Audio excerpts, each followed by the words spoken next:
-2.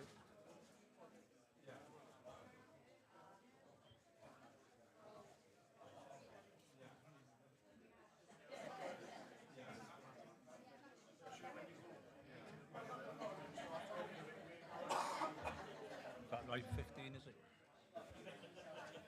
One, two, three, 4, 5, 6, 7, 8, 9, 10, 11, 12, 13, me, 14, and 50, 15. Is that without Hannah and John? Yeah, that must be right. So we can't count this.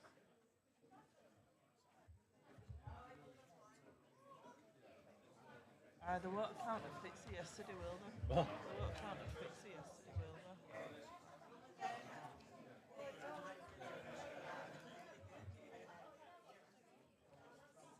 they? Okay, shut the doors, please.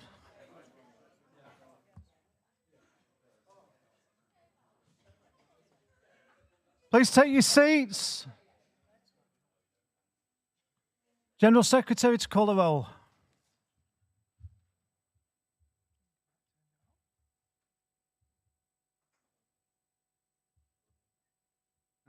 Region 1? How many, sorry? That's better. Region 2? Region 3? Region 4? 15. Ollie. John. Sorry, John. John's back today. Apologies. Thank you, though, for stepping up, Lee. Region 5?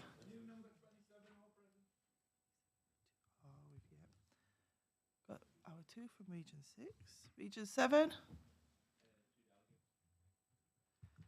And online, we've got a few missing online this morning.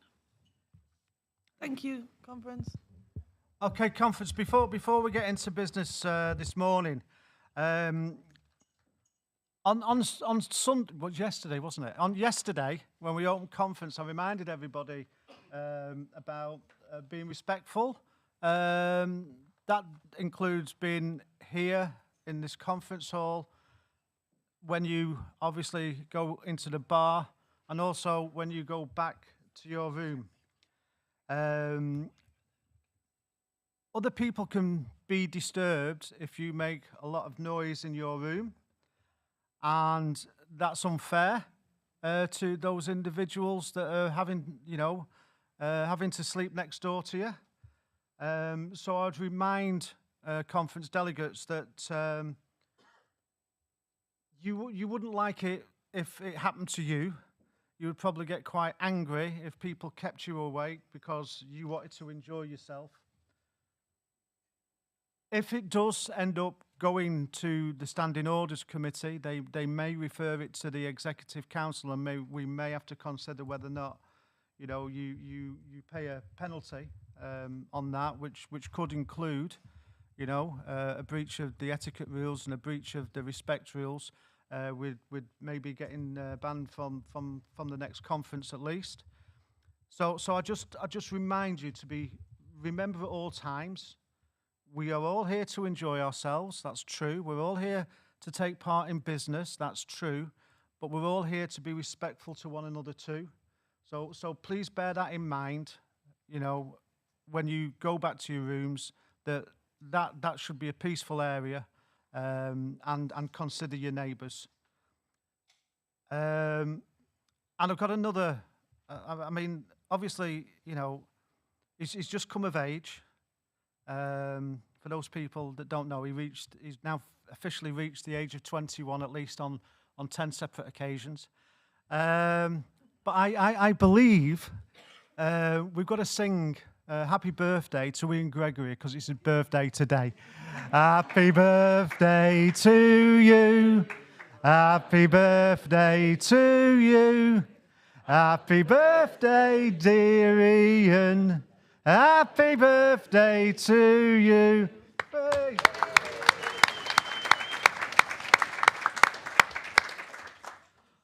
Okay, conference, I've got no other messages, so we're going to start this morning. Robbie, motion 25.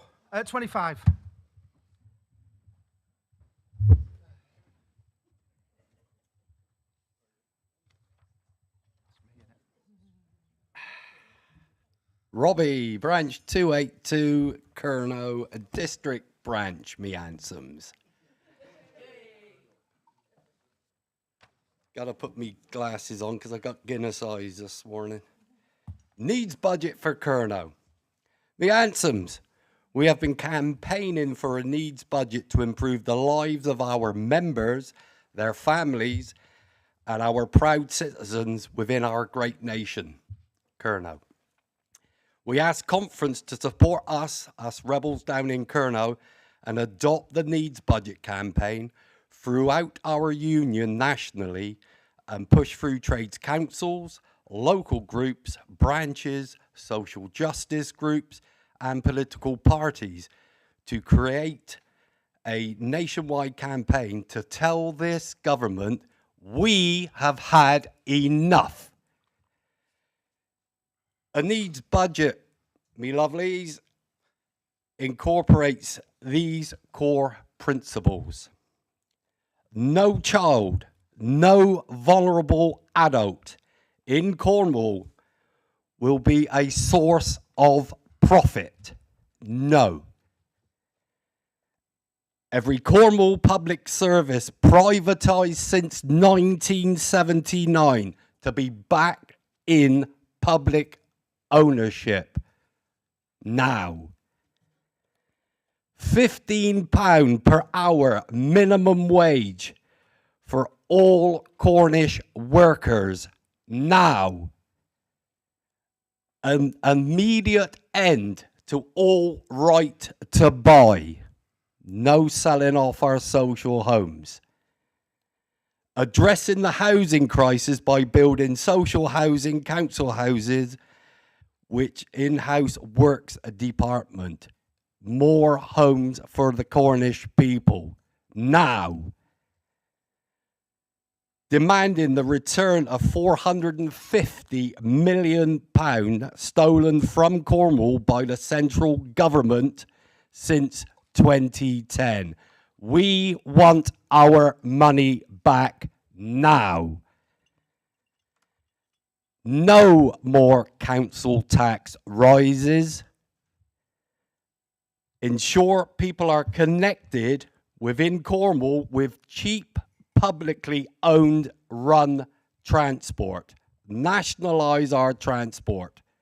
Cheap for the Cornish people. Now. Ensuring homes are heated and work for people. Safe housing for everybody. From now. That we access health and social services and open it up free at the point of use for every single citizen in our great nation now. Me handsomes, you can all adopt this needs budget in your branches, your areas, your communities to make our society fit for the working class and those who are vulnerable to live a decent life. So please support this motion. Solidarity. Seconder. Formally seconded. Speakers.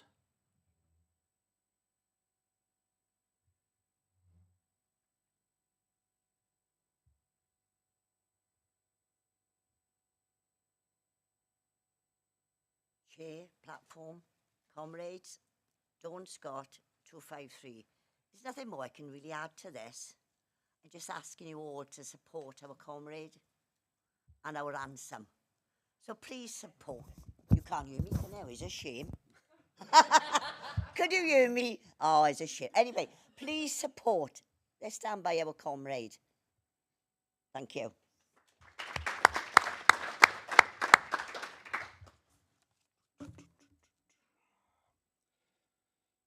Lee Branch 459, first time speaking.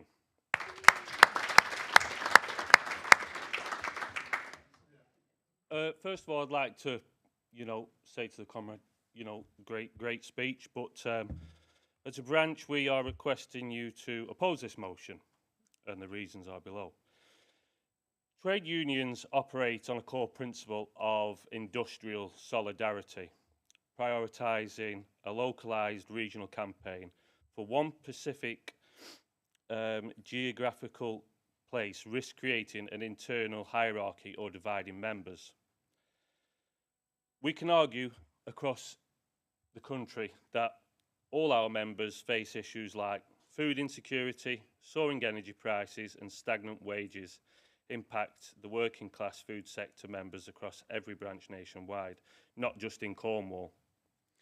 The union's limited campaign infrastructure and executive resources should instead remain focused on universal nationwide campaigns that benefit all members equally, such as the right to food, fighting for universal £15 minimum wage, or expanding on other areas. So I ask you to oppose this motion. Any other speakers? No? Okay.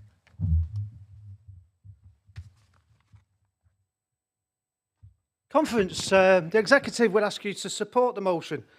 And with the greatest respect, I think maybe the last speaker missed the word that nationally, which is actually inside the motion, which is important because I think, you know, I hear what you say in relation to just concentrating on one area, but sometimes we do have to concentrate on one area, especially where that poverty is probably the greatest. And obviously we all know about the difficulties and the struggles, obviously down in Cornwall. And in Cornwall, we've got the amazing Robbie, who's been doing a sterling job on behalf of our trade union.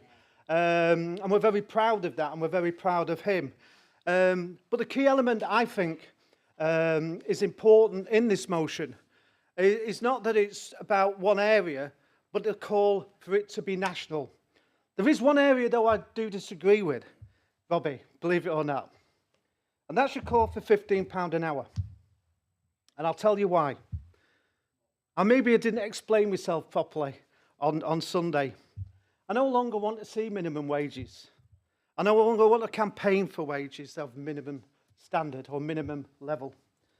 I want to campaign for a wage of dignity. And let me explain the figure around a minimum wage of dignity, if we want to call it a minimum wage, that politicians maybe can start thinking about, because I believe today Zach is going to say that the Green Party are committed to £15 an hour, which is great. But we have heard politicians say that before. That was one of Labour's commitments. Then they sacked, obviously, Andy MacDonald because he supported it, even though he told, and me and Sarah were there, we were told that he was quite open to it. But over that weekend, his position changed, and even though the Labour Party conference voted for it, Starmer has never introduced it. But to get to the living wage, to actually earn the living wage, which they set various different rates, I think it's called about £13.68, something like that. Right? To get to that living wage, which they say is the minimum hourly rate you need to live on, even if you attain that living wage, it actually is not the wage or the hour that you're actually getting. To actually do that, you need £17.20 per hour. And full-time work should provide the ability to lead a different life. Full-time work should be about providing you with the dignity that workers deserve, to be able to afford your rent, to be able to afford your food. If you've got kids, to be able to buy their birthday presents, their Christmas presents, without having to go into debt to supply them. So £17.20 is what you need to get the current living wage after tax. So we shouldn't start below £17.20 when we talk about wages of dignity. And I know this union's had a campaign. We started the campaign for £10 an hour. We did the campaign for £15 an hour minimum wage. But now we've got a campaign to say all wages should be dignified to allow us to lead our lives with the respect that we deserve as working people. That's what we deserve. And let me tell you, because some people go, oh, that's an enormous amount of money. They just said the supermarkets, you know, the supermarkets where you buy your food, They turned over £230 billion last year alone. £230 billion. And 12 billion of that went to shareholders. 12 billion. They're sacking off 18,000 workers, and 12 billion of it went to shareholders. That isn't employers looking after the interests of people that actually worked to create that profit. That's the typical type of capitalist.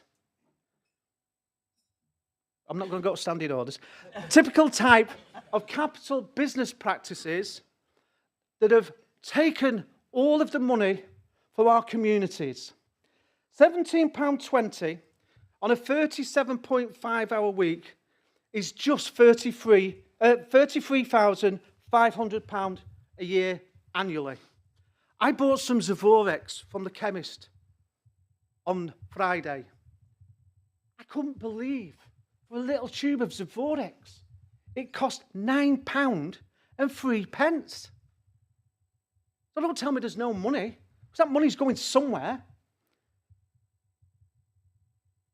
33,500 should be at least what you're taking home without the need for overtime. That's just £2,230 net. Now, I ain't being funny. If we can give £12 billion to shareholders in the supermarket sector, we can see the profits that companies make on a regular basis. And people don't come into the food industry, you know, to be charitable. They're coming here to make money. But that money, like I said to you yesterday, we used to have 79% share, and now we're at 52% share. That explains what's happened to our wages. So I think you're right, Robbie. We do need a national campaign, and we do need to look at what you've been doing down in Kernow. And we do need to support the excellent work that you've been doing. And we do need to talk to trades councils, because the other aspect of this is too, if we want to defeat the voices of the far right, we have to show people what that means. And yes, we can go on the streets and we can shout and we can call them. But the reality is, at this moment in time, the far right is able to say to people, they're your problem, go and shout at them. And that's what people want to go and do. They want to go and shout at them because they feel like they're doing something about the problems in their lives. And if we're going to be part of the solution, if the trade union movement really wants to lead, it has to organise and put forward the solution to people's problems. And I believe that that's a wage of dignity that starts at least £7.20 an hour for people. That we argue that actually nobody, I mean, Reform's current policy that they're offering you is you can work as many hours overtime as you like. Work as many overtime hours as you like and we won't tax you on it. How many people are doing loads and loads of overtime now? I mean, they're replacing us with AI. So it's our duty to fight for better terms and conditions and put safety measures in place. So the call for the national campaign for dignity for workers is long overdue. Let this union lead on that fight. Let this union say, we led on the £10 minimum wage campaign. We led on the call for £15 an hour. It's great that politicians have finally caught up with that demand, but that's so 2019. Let's start today with a national campaign that says no worker should be having to live on less than £17.20 an hour. Let's make and take it back to our workplaces too, as well as going into the community to talk about what trade unions can do and what trade unions mean. And let's say to people, actually, this is how we change lives. It's not by deporting people. It's by campaigning on positive issues that change people's lives because they can afford to live. Support the motion.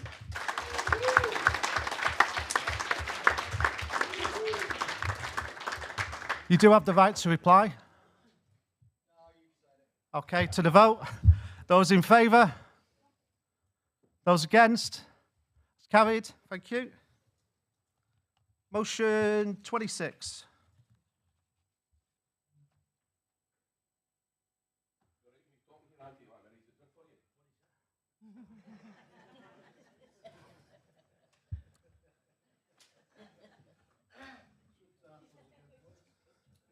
I'll subtitles you. Chris McGill, Warburton Bells Hill, branch 503.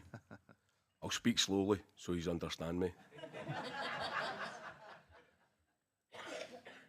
Conference requests that all BFAWU vehicles are wrapped with the BFAWU logo and details of joining. We believe that doing this raises the profile of the union, gives us visibility when travelling, and it gives clear visibility when our national officers and FTOs are on sites with low membership density or ununionised sites. When you go on a Warburton site and full-time officer for the BFAWU is on site and the R2 officers on site, you only really know the R2 officers on site because their vehicles are all wrapped. We don't know if they change cars, where the cars are, whatever. So if we've got some sort of insignia on it that shows what they are, we know they're on site. But also, if we, it doesn't even have to be a full wrap on the car. You get magnetic signs now you can stick on them with a QR code. They're sitting in a car park on a service station, or they're in a site and people don't want to come and speak to them. They're afraid. Because there's sites out there that don't want unions on board. If they park that car up, people can walk by, scan a QR code and get the details of how to join the union. It's a chance to increase the membership. It will come at an initial cost. We know that. But that cost could be worth it if we raise the membership and we help some people join a union and maybe help their lives get better. Please support the motion. Seconder? Formally seconded? Speakers? Any speakers? No? General Secretary? Conference, the executive asks you to oppose this motion as it is written. Before I explain why, I want to be absolutely clear that we understand and appreciate the thinking behind it. We know that the mover is seeking to raise, as he mentioned, the profile of the union, increase visibility and encourage membership growth. And those are objectives that I think everyone in this conference room shares. However, whilst the idea sounds straightforward, the practical realities make it much more difficult than it first appears. Firstly, the vehicles used by the union are leased vehicles rather than owned outright by the BFAWU. Any permanent branding or wrapping, because that's what it says in the motion rather than something to stick on, would need to be removed before those vehicles are returned at the end of the lease period, which would increase and incur additional costs to the union. At a time when we're continuing to prove our finances, but we still need to be careful with every pound we spend, the executive didn't feel that this would be the best use of members' money. Secondly, we need to think about the different situations our officers find themselves working in. There are occasions when visibility is beneficial, but there are also occasions when discretion is important. Officers may be visiting members in attending sensitive meetings, dealing with disciplinary cases, organising in non-union workplaces, or engaging with workers who are nervous about being seen talking to a trade union rep. Arriving in a vehicle covered in union branding may not always assist that work and could in some circumstances make it harder. But perhaps I think the most important consideration is safety. I don't know what other unions do with their cars, where they park them on an evening, but conference will be aware that we're operating in a climate where trade unions, activists and organisations are increasingly being targeted by the far right. We've seen union officers targeted, campaigners harassed online, activists doxed, and organisations singled out for simply standing up for working class people. And in that environment, we've got a duty to think very carefully before creating highly visible moving advertisements that identify not only the union, but potentially the location and the movements of our staff. Our first responsibility must always be the safety and well-being of those working on behalf of ourselves.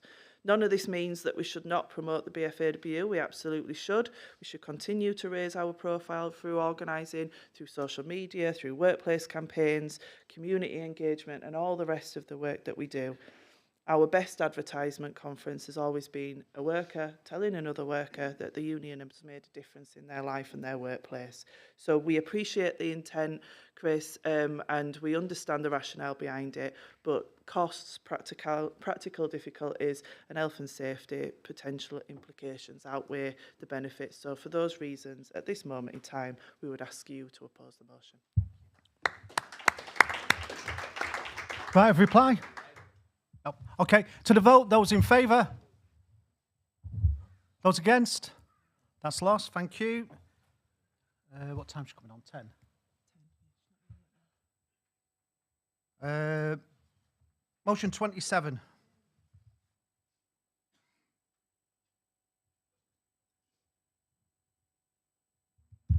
Get your steps in.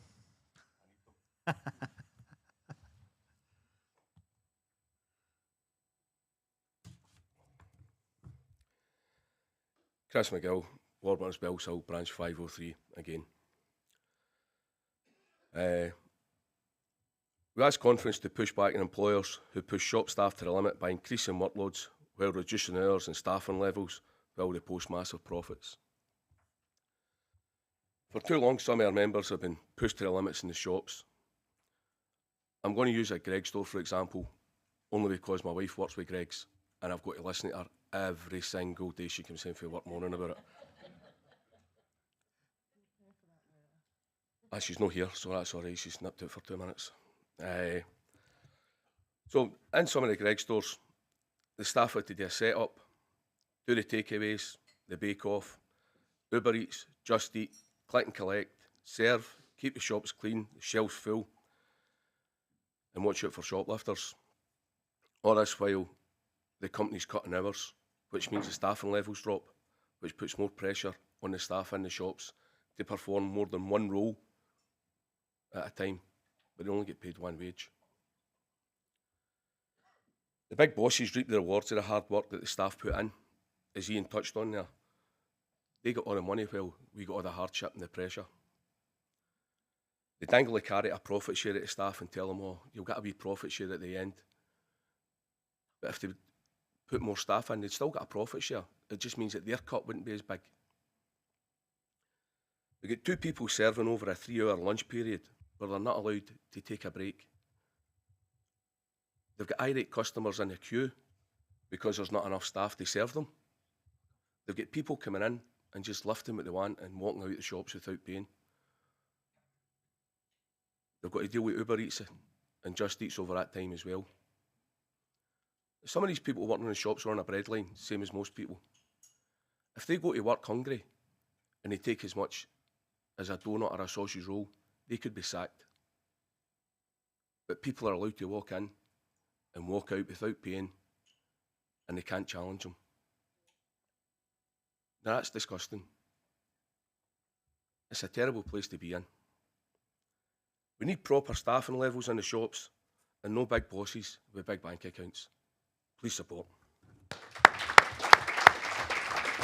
Seconder? Formally seconded. Speakers?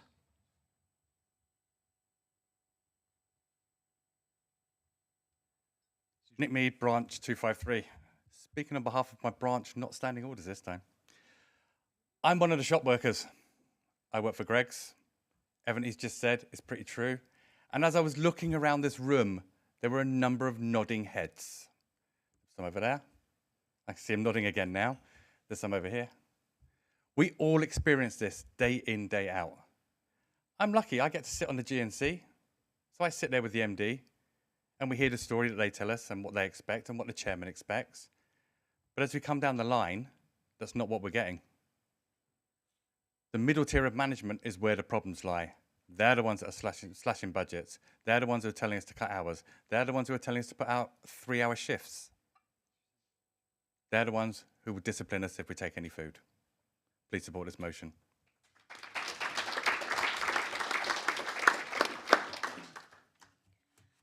Good morning, Chair Conference, Dawn Scott, 253.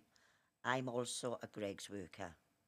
And believe me, I don't give a good a standing orders. It's bloody hard work. When a company is reporting strong profits and then expecting fewer staff to handle with the growing workload by reducing hours and staffing levels while increasing demands. This can often lead to burnout and stressing levels that goes through the roof and can impact the health and safety of our employees. Shop staff are the people who keep the business running. If workloads have increased, staffing levels should also increase. Efficiency improvements are one thing, but expecting employees to consistently do the work of multiple people is another. Profitability should never ever come at the expense of our workers' well-being. Please support.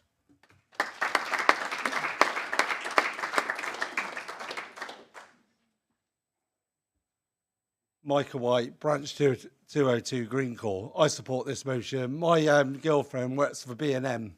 At Christmas, they only got 4 members of staff to run the whole store, but Christmas time, they've got to reduce, increase their hours because of its Christmas period. So they're working, the shop's open to 9 o'clock, so they're staying there to 10. But they said there's 4 members of staff on site. They've got to do the tills, they've got to stack the shelves. People try and nick stuff as well, but they've been told if people nick them, just leave them alone because you don't know what they're carrying and all that. So they've been told if anything happens, just leave them. And like my girlfriend says, she goes, sometimes when there's just 4 women working in B&M store on your own, and the manager's upstairs in the office, she goes, it's in the winter time, it's dark. She goes, it's horrible. And when they finish like at 10 o'clock, they got to walk home. But lucky, her mum will pick her up, I'll pick her up and take her home. But it's like, it's that worry, you're in that shop, you're vulnerable.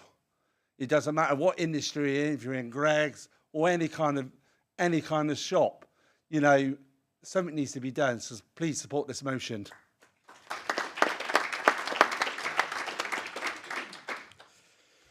Lee, Branch 459. I fully support the motion. I do work in shops, but I also want to come up and just highlight it's not just shops within Greggs that are facing this pressure. I've got 2 colleagues that work in the bakery who see this, cutting hours and they're working flat out, and somebody comes in, cut 100 hours this week, and then the next minute they're getting an email to say, no, actually, could you put a shift on? And these people obviously, pick up the slack, cancel all the plans, what they've done, and go into work and pull Greggs out of the, I'm not going to say it because I'll be in front of standing orders. But yeah, I think it's everybody across every business, not just shop workers, but I wanted to take the opportunity to just highlight it's everybody within a business that is working flat out. I support this motion. Any other speaker? Better turn my mic on, Anta. You'll never hear me. Good. Whoa! Sorry. Vice President's back. No other speakers? No? Okay, move.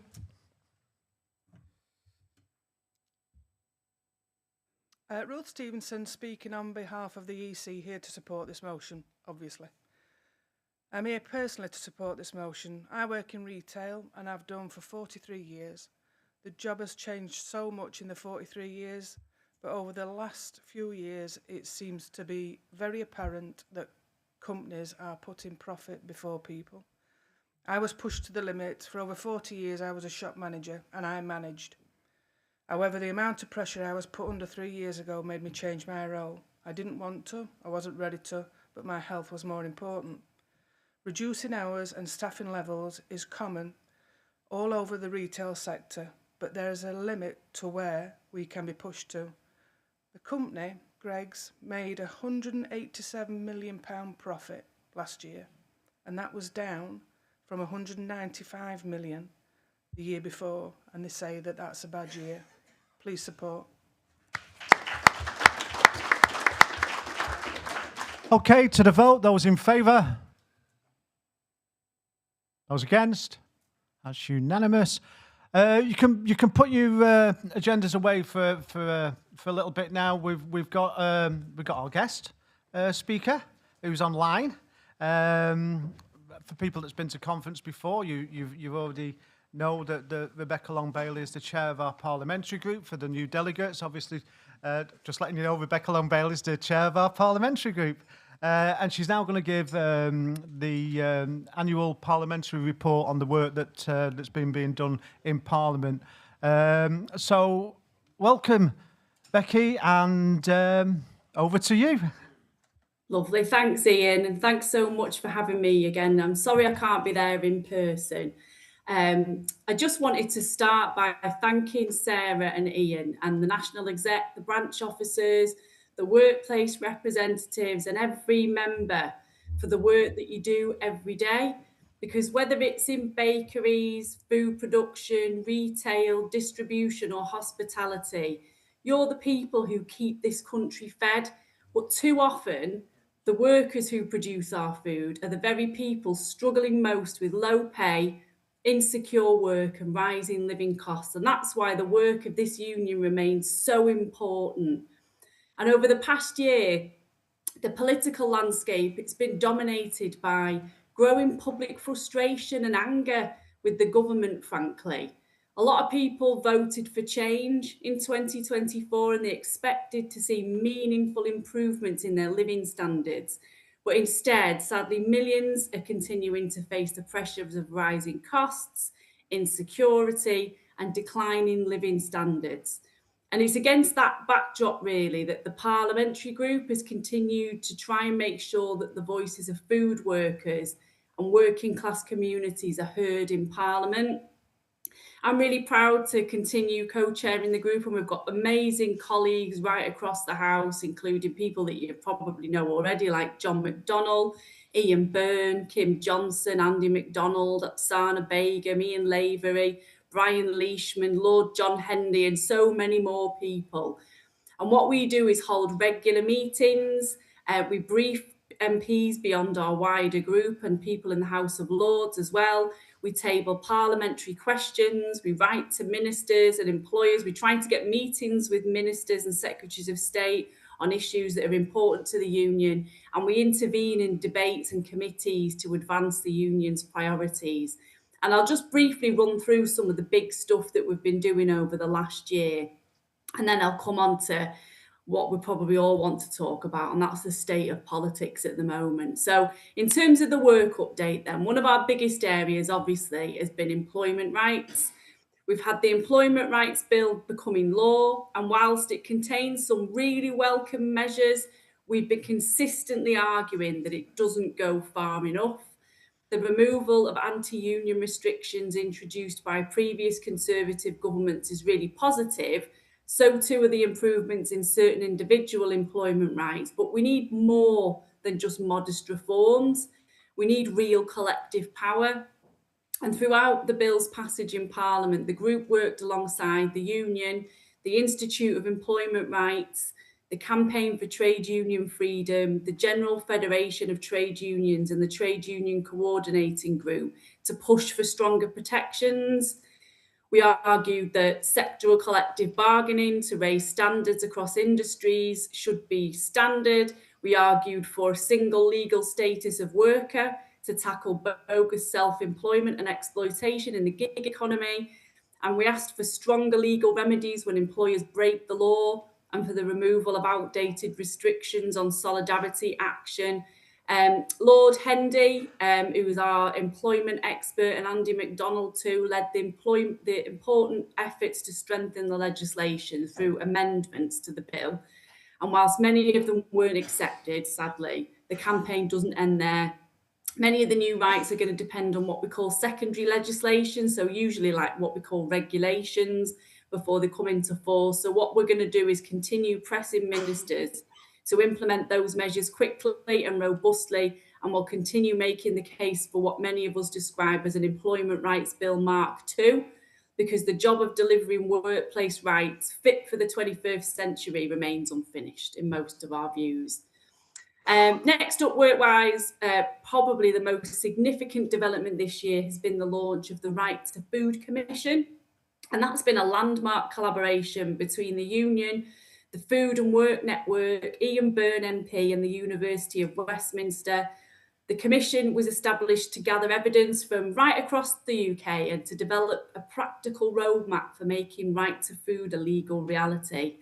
And we've had the Commission going all over the country, travelling across communities in all 4 nations, listening to people with direct experience of food insecurity and poverty. It's heard from parents skipping meals so their children can eat, workers who are relying on food banks despite being in full-time employment. They've been hearing from disabled people forced to choose between heating and food, and they've been talking to communities who feel increasingly abandoned by the government and by economic policies that have left them behind. And it's been really moving and powerful evidence, and frankly shocking, because no one should go hungry in one of the richest countries in the world.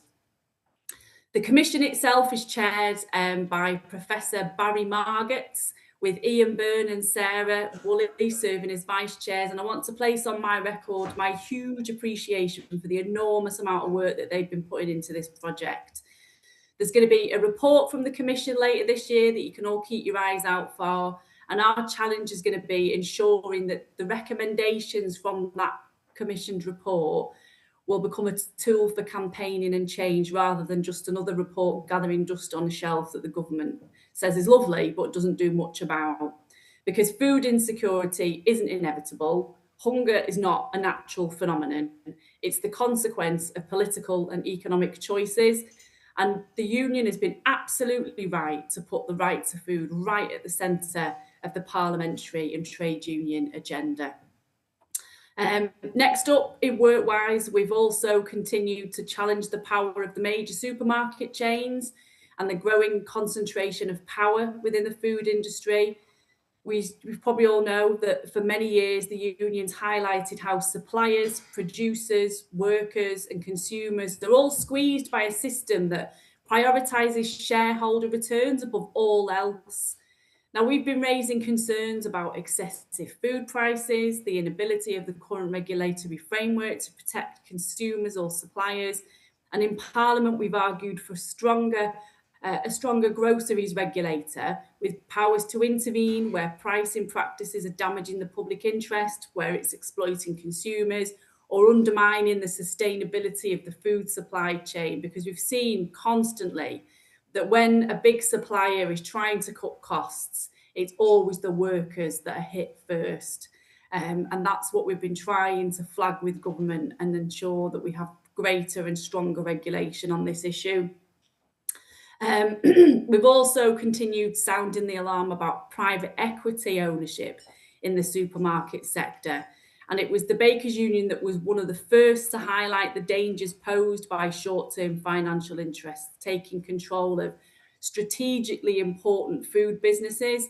And those concerns have only intensified with the developments at Morrison's and elsewhere. Private equity ownership often prioritises immediate returns over long-term investment, workforce stability and community needs.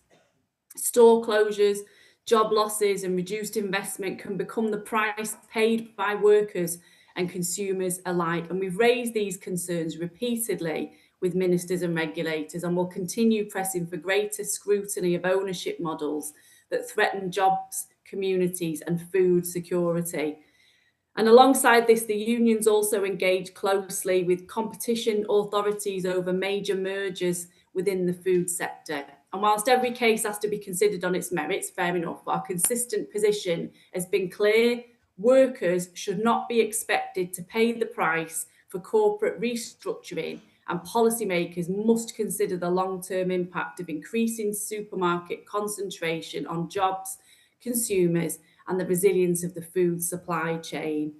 Another issue where the group has been helping the union is workplace sexual harassment. Now, this is one of the areas that the union has shown real leadership in the trade union movement.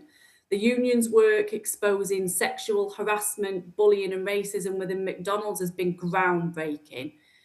And the bravery shown by workers in coming forward, and it's taken a lot for these workers to speak out.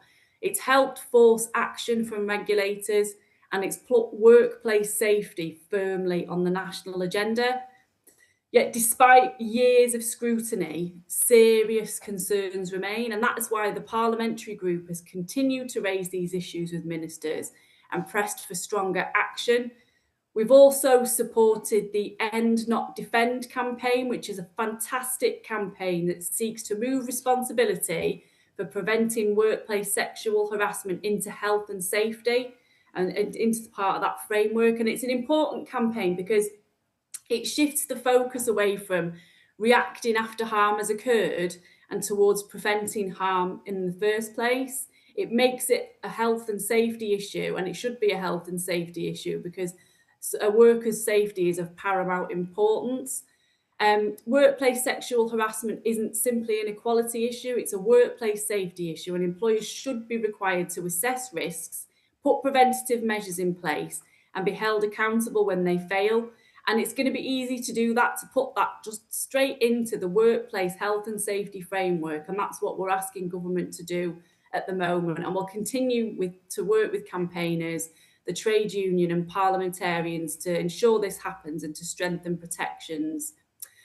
Now, the issues that we're facing as a trade union movement are significant. We know that working people continue to face economic insecurity.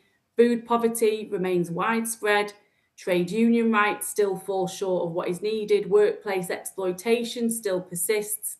But throughout all of this, the Bakers Union has continued to lead, sometimes on their own, I have to say, but they've never been frightened to stand up and speak out. And the union has shaped parliamentary debate, it's influenced policy discussions, it's built alliances across the labour movement and ensured that the experiences of food workers remain visible within Westminster.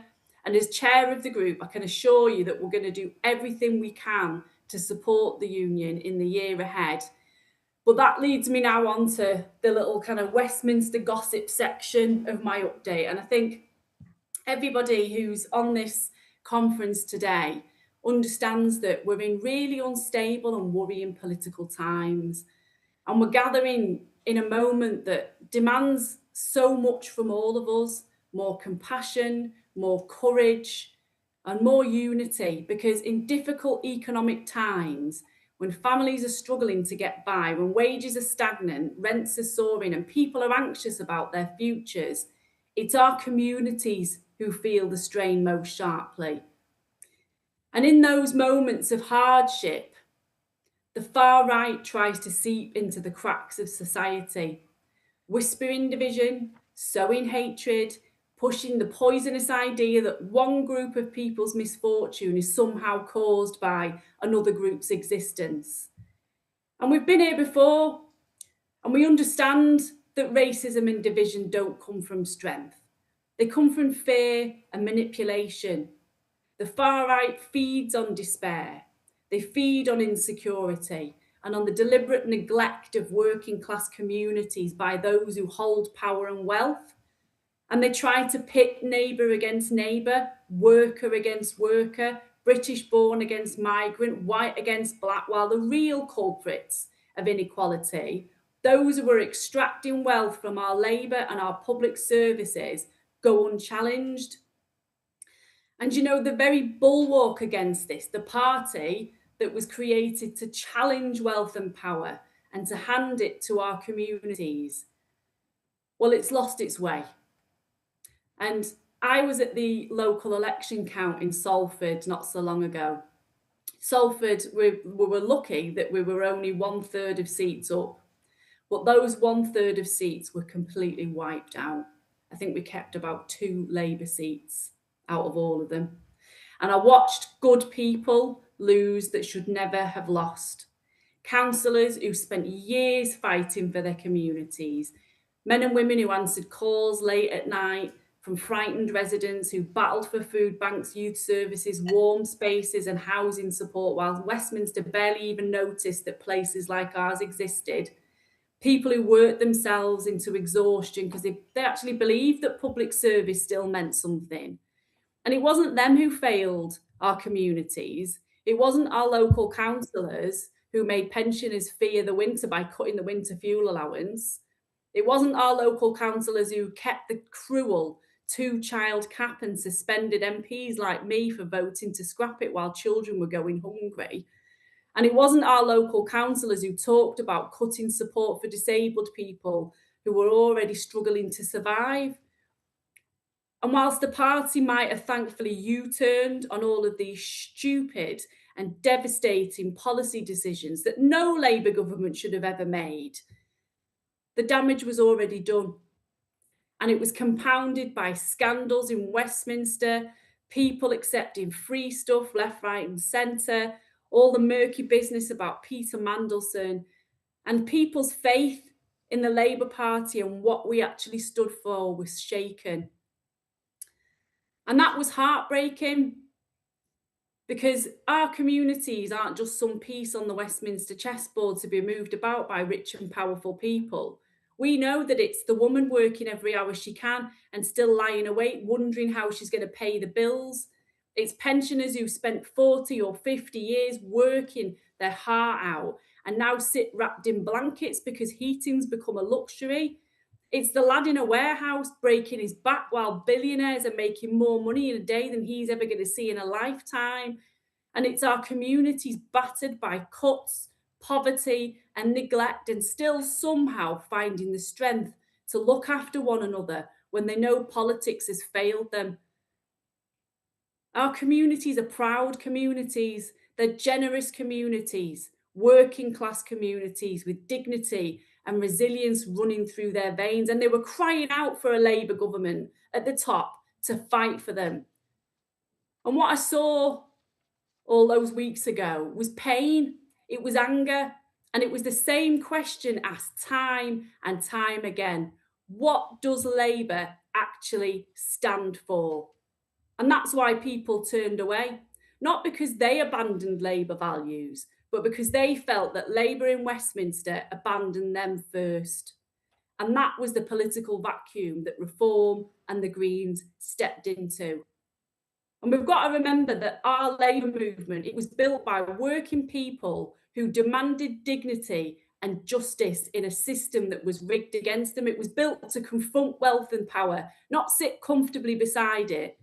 But too many people sadly now look at the Labour leadership and they see a party that's more terrified of upsetting billionaires and newspaper editors than actually looking after our working class communities. And people have felt that loss of soul. But despite everything, they're still searching for hope. They're still desperate for the National Party to stand for the very things that all of us do in this union. And those who struggle to survive and those who profit from that struggle. And Labour should have the courage to say that again, because Britain needs a movement with fire in its heart once more. It's got to have a movement that will rebuild council housing, rebuild industry, rebuild broken communities, a movement that will redistribute wealth and power instead of allowing it to pool endlessly at the top. It needs a movement that will stand shoulder to shoulder with our communities and say, we will fight for you. That's the Labour that people are crying out for, not polished slogans, not triangulation, not politics emptied completely of meaning. They want a Labour Party with its soul back, a real Labour Party. And what happened at that local election, it wasn't just a bad night for Labour, it was existential. It was a siren call that if the Labour Party does not regain its soul and represent the very people it was created to serve, then put simply, it will cease to exist. And what comes next could be very, very dark. And we've got to remember that we are the party that was built through the struggles of working class men and women to gain power, wealth and dignity for them. Hundreds of years of struggle and fight could be gone overnight. And that's how pivotal this moment in history is. And that's why I said quite publicly many weeks ago now that I think our Prime Minister has to go. He's got to set out a timetable for a transition to a new leader. And that new leader has to rebuild the Labour Party so that it represents our working class communities and people understand what the Labour Party stand for. Because our communities deserve more than just survival.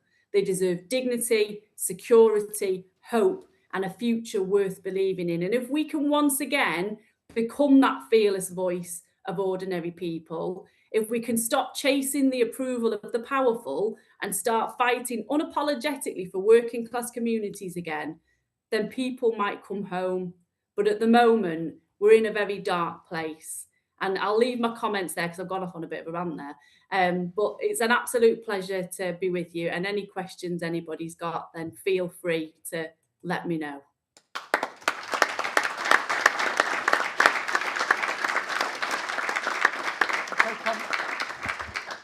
Okay, conference. Do we have any questions?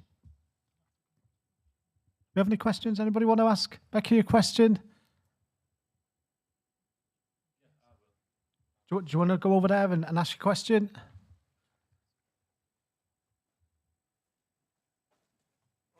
Hi, Becky. Thanks for that speech. I'm going to ask you a question. What would you do if you was Prime Minister? Thank you. She should have been Prime Minister. Do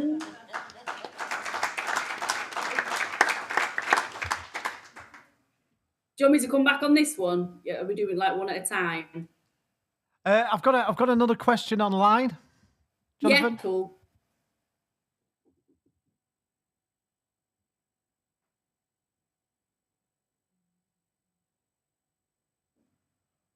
Oh, the joys of being online.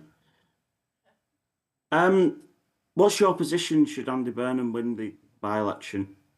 And also, how do you fight against reform with their threats against workers' rights? Okay. Has anybody else got another question? If not, I'll ask. Do you want to come down, Joe? Do this last question, Becky, and then obviously I'll give you the opportunity to answer those three. Yeah. I mean, Joe's just come back in the country, so he's just strolling along because he's still got the sunshine stroll there. Joe Napper, 560, retired branch. If not yourself, Rebecca, who do you think, or if it's not going to put you in a position that's a bit difficult, who do you think would be the best Prime Minister now?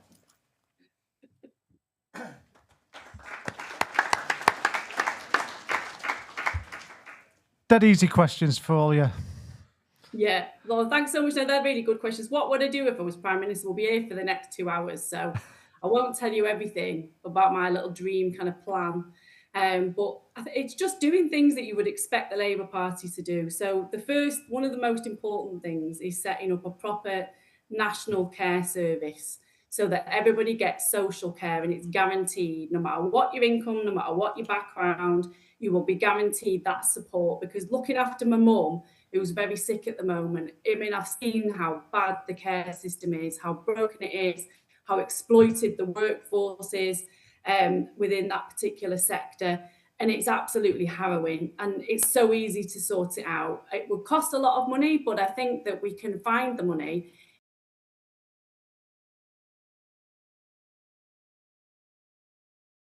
They're even supported by this group called Patriotic Millionaires, who are like a group of patriotic millionaires. Can you still hear me all right? It says my internet's unstable. We can hear you now. We did lose you for a second.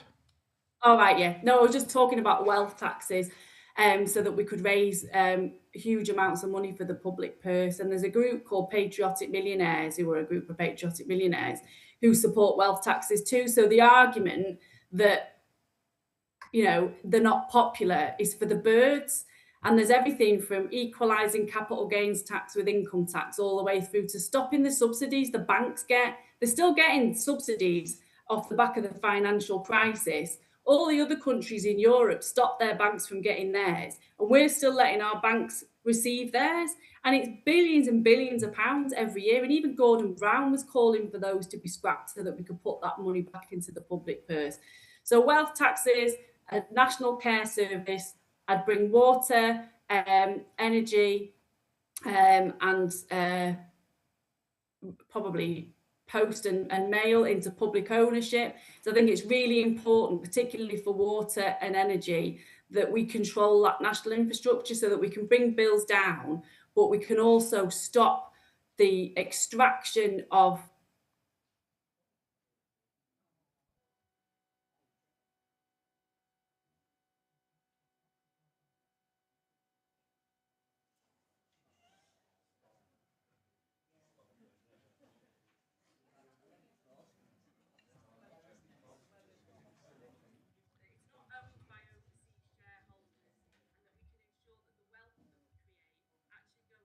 our communities. And I think it would be hugely popular, and polling that's been done in relation to bringing energy and water back into public ownership, it's had resounding support.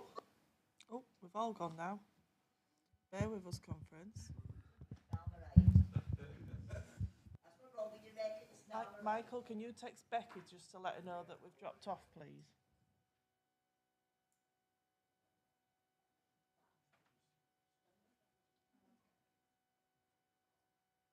Promise you this wasn't planned when somebody asked her what she'd do if she'd be Prime Minister. I don't think it's just better to have an issue in Wi-Fi, It's the whole site, yeah.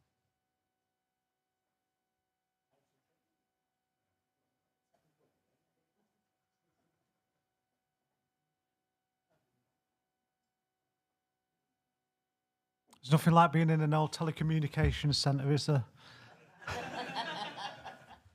Good job we privatised it.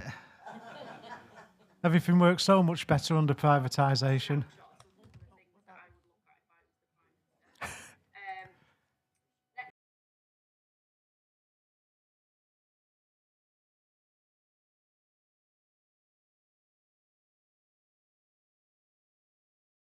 To challenge for a leadership needs to get 81 supportive MPs to back them.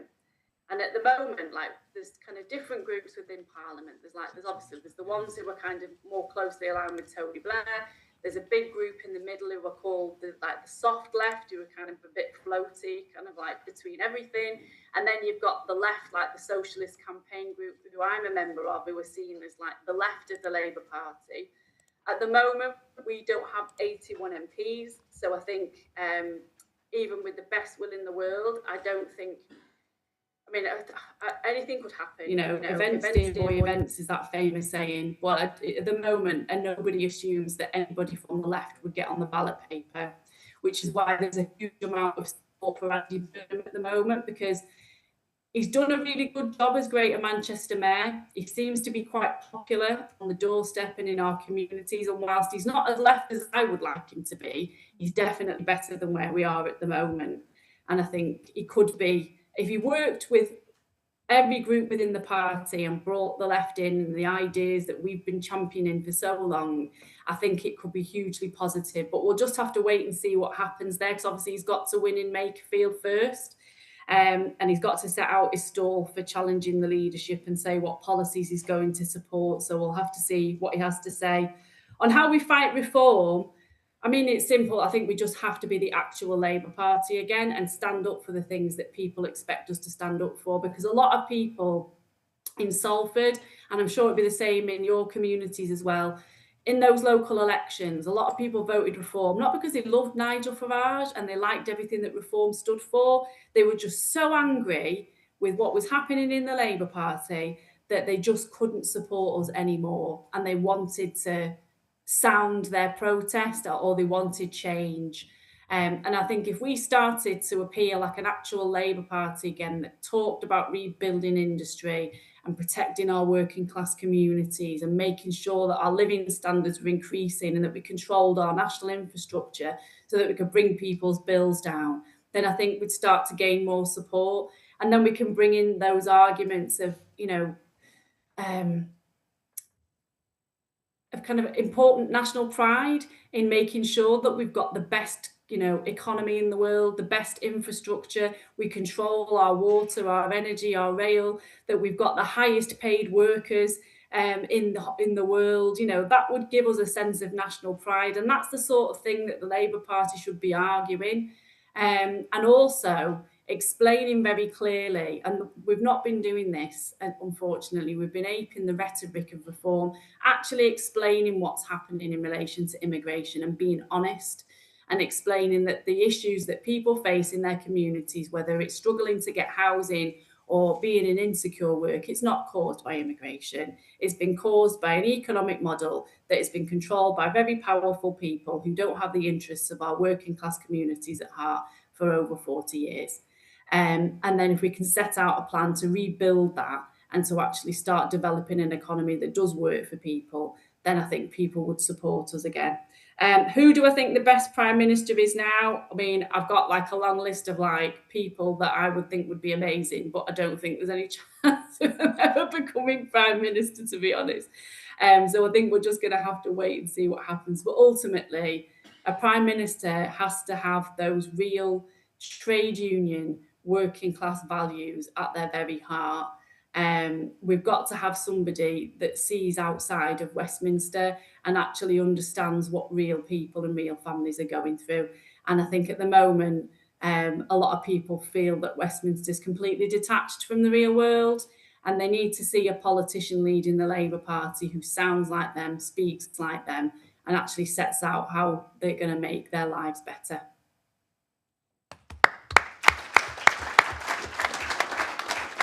Okay, Becky, we really appreciate your time, and we really appreciate the overview of the parliamentary work and for answering those questions. And obviously we do understand why you couldn't make it today. But we're gonna go for a brew now. But obviously, as a union, we thank you for all your parliamentary work, and we thank you for the time you've done with our campaigns, and we look forward to taking that forward. Do you think Angela would have made a good Prime Minister?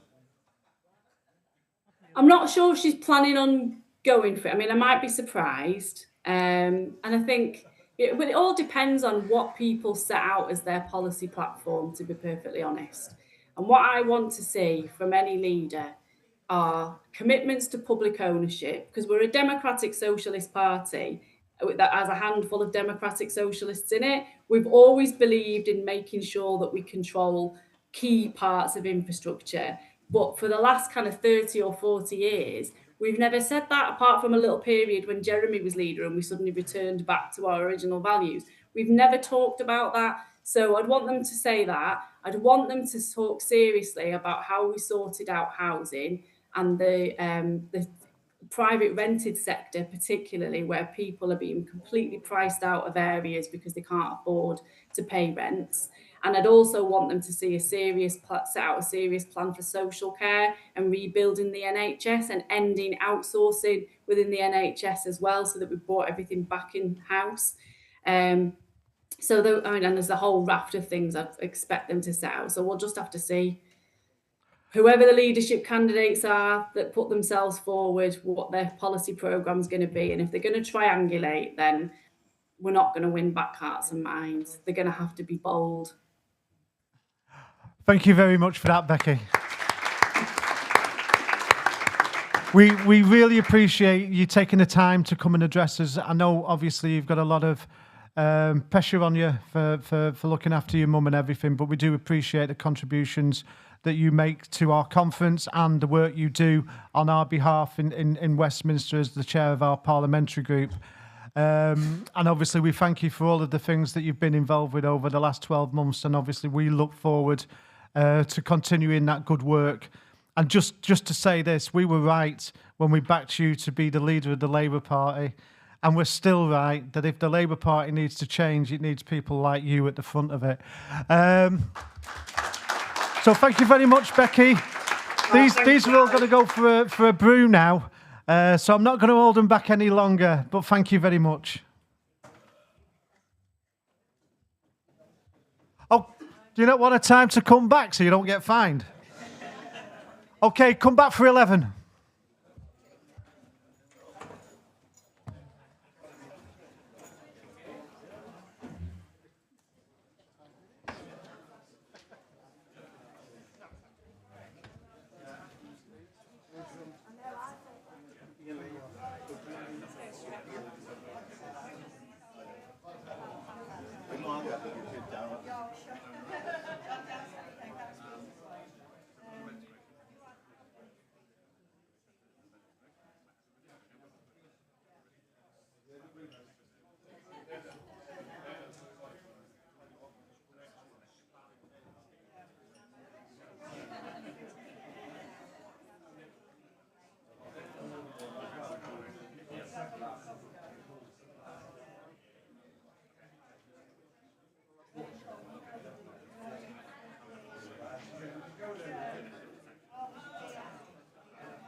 the same. We'll see you later.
These small boxes, I got empty ones on my table.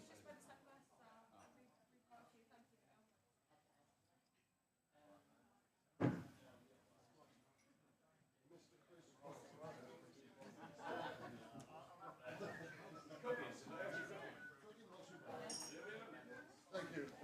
I'll come and see you. 1 second. Come on.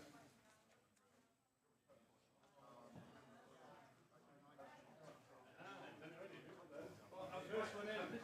Writing on the fly,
Morning. All right? You okay? Okay, mate. You too, mate. You too. Yeah, Emma's smart. Oh, yeah. All right.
What's your Thursday?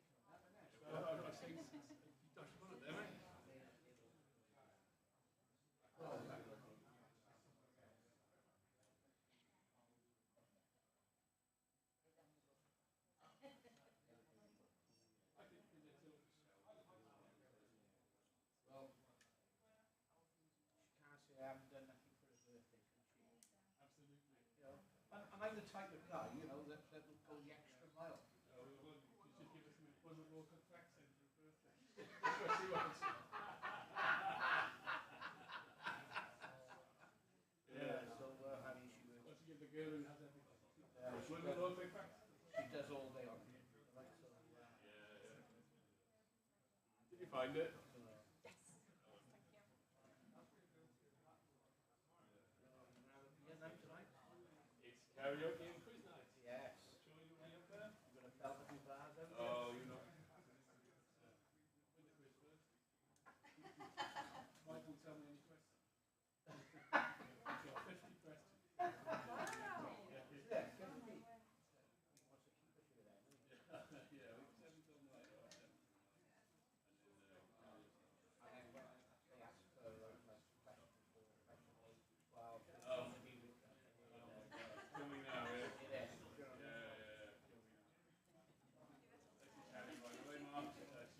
Hi, Sharon, all right? Yeah, good. Right.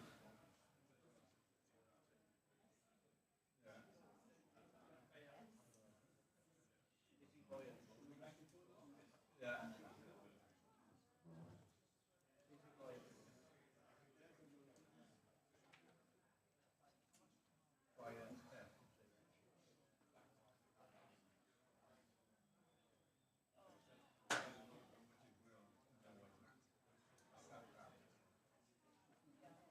I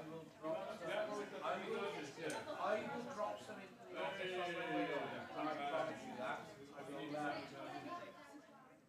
oh, is it? Yeah, they make it. I will. I'll make sure I put the box in my out for the attention. That's what these quiz? Yeah. Yeah. You didn't tell me it was a quiz today. Yeah. You said when yesterday. Food quiz today. You didn't say that. Radio on me as well. Good morning, man. How are you doing?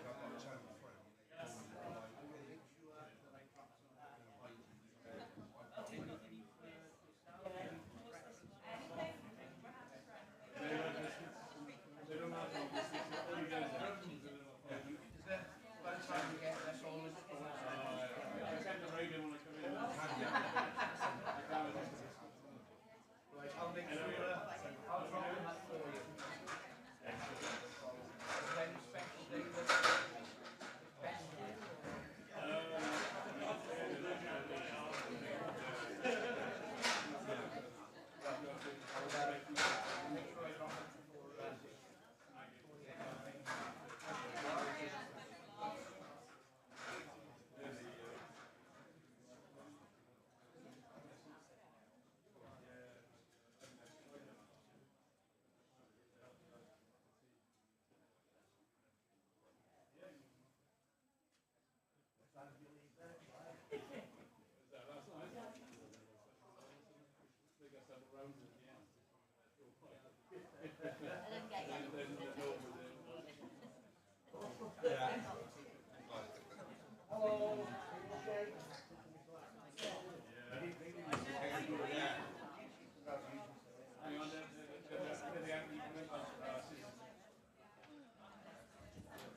Could you, Peter? Peter? Sorry about that. Peter? Yeah, no, On the door? John? Will you tell them to make sure everybody's coming in if there's anybody out there, just to double check?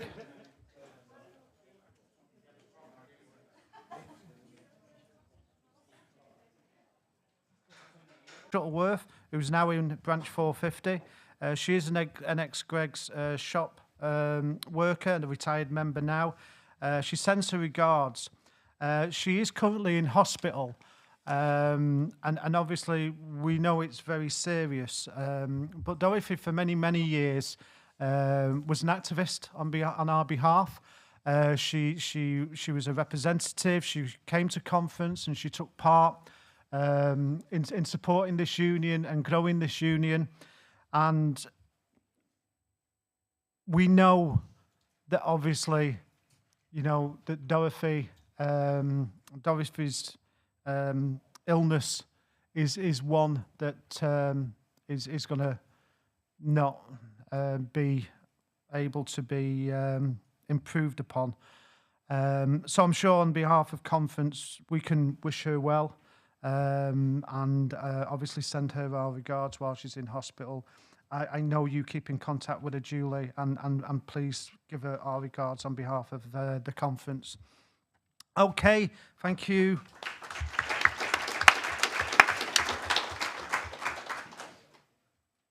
Report from standing orders. When you can get to the rostrum. I did enough running yesterday. Family Fortunes champion, that's all I'm saying. Nick Mead, speaking on behalf of standing orders with my third report to conference. Motion 32 stands. Motion 33 stands. Motion 34 stands. Motion 35 stands. We will then take emergency motion 4, which will be with you all very shortly. 36 falls. 37 stands. 38 stands. 39 stands. And 40 stands. This ends my report. Okay, conference, you know the rules now. Do we accept the report? All those in favour? Have you forgotten? All those in favour? Anyone against? That's great. Thank you very much. Motion 28. Felt a bit like that guy from Harrods then for a moment.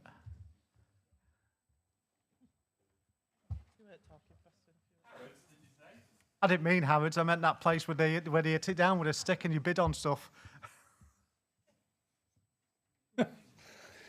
John Owens, branch 432, AB Liverpool, moving the motion, also speaking on behalf of the EC who asks you to support this motion. This motion's very much like 27 as well, so that this conference agrees that excessive workloads are damaging members' physical and mental health and increased stress-related illnesses and burnout.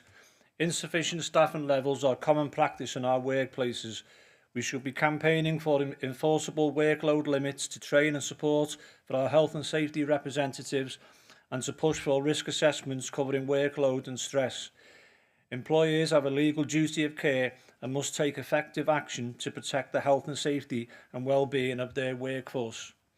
As the motion says, excessive workloads are damaging our members' physical and mental health, and enough is enough. Time and time again at our regional councils and our national health and safety meetings, it is reported of staff working short-staffed or extra workloads put on staff with no risk assessments done. As I said, employees have a legal duty of care, yet far too many are failing to protect our staff from unsafe heavy workloads.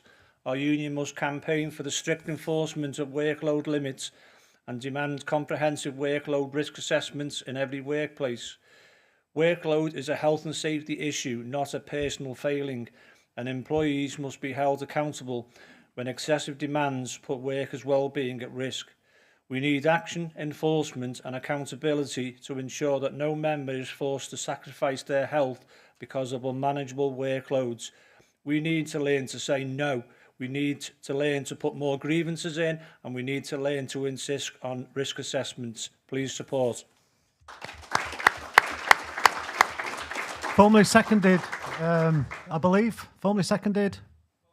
Formally seconded. Any speakers?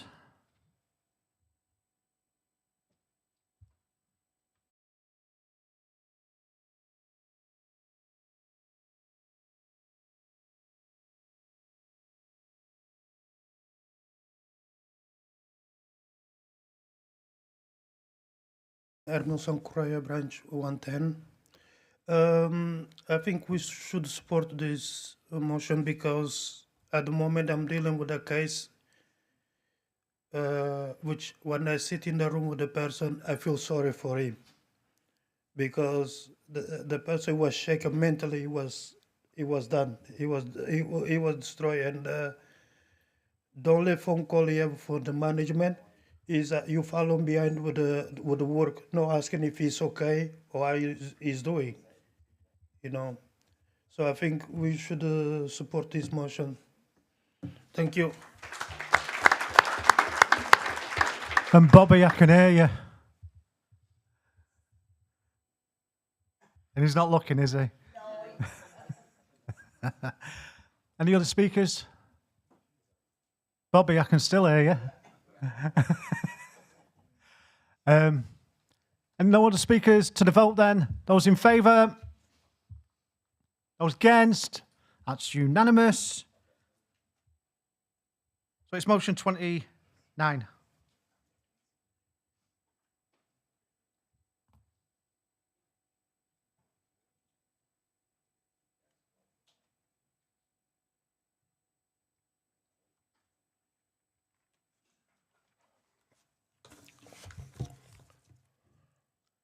Chris McGill, Branch 503, Warburton's, Bellshill, moving motion 29. Regulation and unionisation of the Scottish salmon industry. Conference call for a complete overhaul of how the Scottish salmon industry operates. For too long, this industry has bathed in the prestige of Scotland's premium export outside of the whisky industry. Despite being highly unregulated, this industry has some of the worst health and safety in Europe. Sarah kind of stole my thunder yesterday when she, in her opening address, she spoke about all the good work we've done in Scotland regarding the salmon industry. So I had to kind of rewrite just about everything that I had down, but I let her off with it because she was quite good. So, Mowie and Rosyth is one of the sites we're targeting for recognition. They don't want us there. They just don't want unions on board at all. But some of the things that Sarah didn't mention, thankfully, because it left me something to talk about, were the fact that the STUC, to their shame, have failed to back us in our endeavours to unionise Mowie to the detriment of that workforce. As Sarah spoke yesterday about the industrial asthma, the accidents. They've got one person works there in a tray room. I think the guy's about 6'3", and the ceiling in the room's 5'10", so he's stooped over constantly. Their brake system's terrible. Another thing that she didn't mention, they work on a line where salmon fillets come down an ice-filled line. They all wear their protective clothing. They stop that line for 7 minutes, and everybody has to go to the toilet. They get a 7-minute toilet break. Now, these toilets could be at the other end of the factory for where you're working. You have to get out your protective clothing, you have to go to the toilet and hope that you're not the last person there, and you have to be back and they start that line again. That's not acceptable. That's not acceptable at all. The contrast between Rosyth and the Norwegian Mowie plants, because Mowie's a Norwegian company, the difference is night and day. Norway, fully unionised, on board whatever the union wants to do. Some of the best health and safety they've got. Everything that they do in Norway is top notch. In Scotland, they use migrant workers because they can abuse them. They can abuse their rights. The good work that Mark's done, standing outside the gates with Unity Trust, standing there handing out leaflets trying to get people to join. It was kind of where we were going with the branding on the cars. And I know the wording wasn't right. But They're handing out cards with QR codes because people don't really want to stop and talk to union reps. They're handing them leaflets. People don't want to speak to them at the gates because they're afraid when they go in there that the company's going to hammer them for trying to join a union and have their own working rights. We launched a report at the Scottish Parliament. It was either last year, was it last year, Sarah, or the year before? Last year. And I accompanied Sarah and Mark to the Scottish Parliament to launch a report that we'd done with Unity Trust with the concerns of health and safety around Mowie. Richard Leonard and Monica Lennon for the Labour Party came and spoke to us and spent some time with us and asked what our concerns were and read through the report. I'm sure if you ask Sarah, she'll send you the link to the report or she'll put it in one of the packs where you can read it. And I'd urge you to have a look at it. It makes interesting reading. When we all stand in here and talk about how bad our factories are, how bad our shops are, but when I read that report, I thought my factory was the best in the world because it's nowhere near as bad as what this is. The canteen facilities alone do not justify the workforce. There's people eating out the back of their cars because there's no room in the canteen for them to eat their meals. There's cuts, there's strains, there's sprains. There's people on the lines not eating or drinking so that they don't have to go to the toilet. They're dehydrating themselves deliberately so they don't need to go to the toilet because they don't have time because of the way the place works. That's a basic human right. Go to the toilet when you need the toilet. It's not down for a company to tell you when you can and can't go. The Scottish salmon industry and the seafood industry in Scotland as well is a huge market which needs unionisation. And we should be the union leading that charge. We should be knocking on the doors of every salmon factory and every seafood factory in Scotland and making sure we're looking after their members. We're talking about increasing membership. This is the opportunity to do it. Please support. Seconder. Formally seconded. Speakers.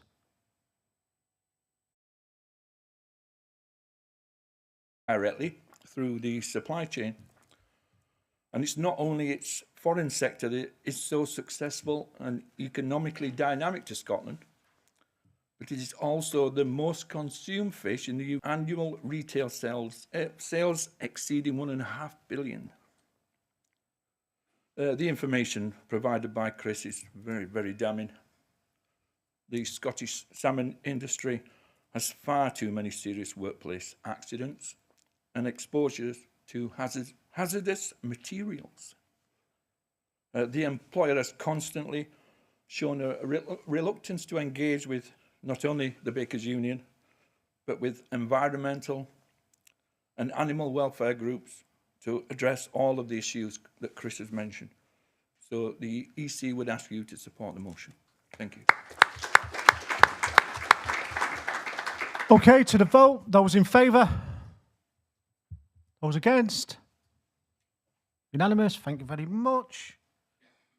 Motion 2030. 2030. Yeah. Could be a holiday. Oh, that was 1830, wasn't it?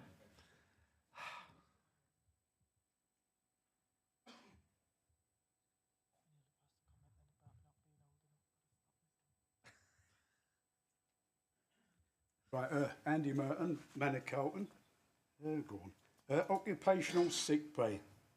That is, conference agrees the employers should pay a minimum of 3 months occupational sick pay to all employees. Excuse me. Overworked employees face a higher risk of severe physical illnesses, such as strokes, heart disease, alongside mental health conditions like depression. According to the HSE, nearly 1 million workers across the UK suffer from work-related stress, depression, anxiety, resulting in millions of lost hours. Employers have a legal obligation to conduct regular stress risk assessments and proactively manage workload pressures. We, however, need to constantly push them to enforce these safer working limits, to challenge excessive overtime, unsuitable workloads, and unachievable machine speeds to provide the safest work environment for every employee. Please support.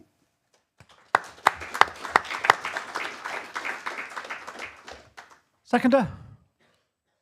Formally seconded. Speakers? Cool. Imran is saying, speaking on behalf of the EC. Speaking on behalf of the EC. Imran, we've got Yeah. another speaker first. Oh, sorry. I could hear your voice, but I'm thinking, where are you? It's like a voice in the clouds. Go on, Michael. Michael White, branch 202, Greencore.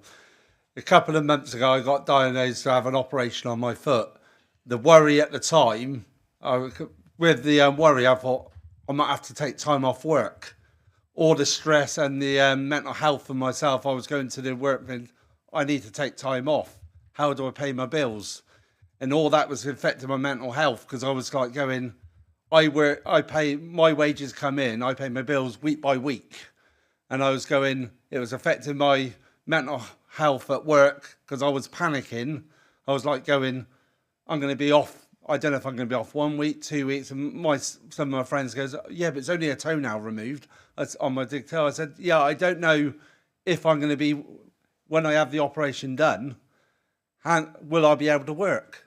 I can't tell you that question. And they went, yeah, you'll be all right. You can work. And I was like going, yeah, but it's in 2 months' time. In them 2 months, it was spiraling out of control.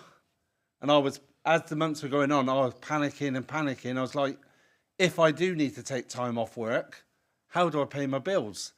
I know now from day one, now we get SSP. I go, if the law changed where the employers had to pay 3 months, at least we'll have that little backup. So at least if you did think, because it was affecting my mental health. And then you've got the other side of other people struggling with mental health, because where they got mental health stress and everything else, it affects everything. And the kind of thing is, you know, it's just, you know, you struggle. And people didn't understand at work where they was going, oh, yeah, it's only an operation. I went, yeah, but it's affecting my mental health side as well. I go, because I don't know if I'm going to be in work and I can't afford to be off work. The kind of thing is, I've learned now how to support myself when I've lost everything years ago. But now I was like, it was all panicking and feel like my ward's going to start crashing on me. You know, if I'm off for 2 months, a month, how do I pay my bills? And then that's affecting your mental health as well. So please support this motion. Any other speakers? Now you can go, Imran. Over here, Ian, over here. Imran is saying, speaking on behalf of the EC, the EC will ask you to support this motion. Obviously, the speaker before talked about financial constraints, but other constraints are being rushed back to work because you can't afford to stay off. You know, we saw that so many times in COVID that people were rushing back because they can't afford to stay off work. I can't afford to be off sick was something we hear a lot at work. The other thing is the mental health, which is also spoken about, is key. And the last thing is that companies make millions. They make millions on our hard work. We've heard about people cutting hours. The least they can do is when people need the financial support, needs help, because they need time to recover, is to support them in that time. Please support the motion. Thank you. Okay, to the vote. Those in favour? Those against? That's unanimous. It's me, innit?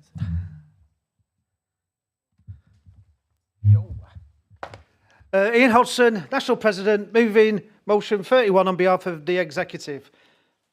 Conference, this is, to us, a really important motion. It's recognising that women exist in our union.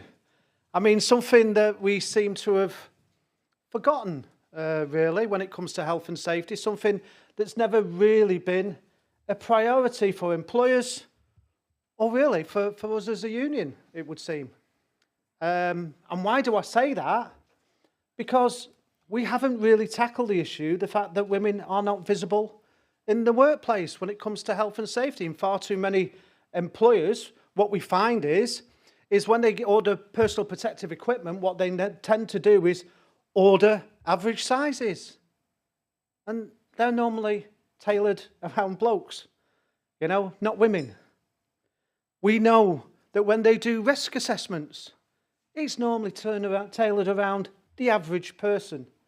Even though the majority of the people that work on those lines are women, they normally actually look at those risk assessments from a male perspective. We know that when the 1974 Health and Safety at Work Act was wrote, it was written by men.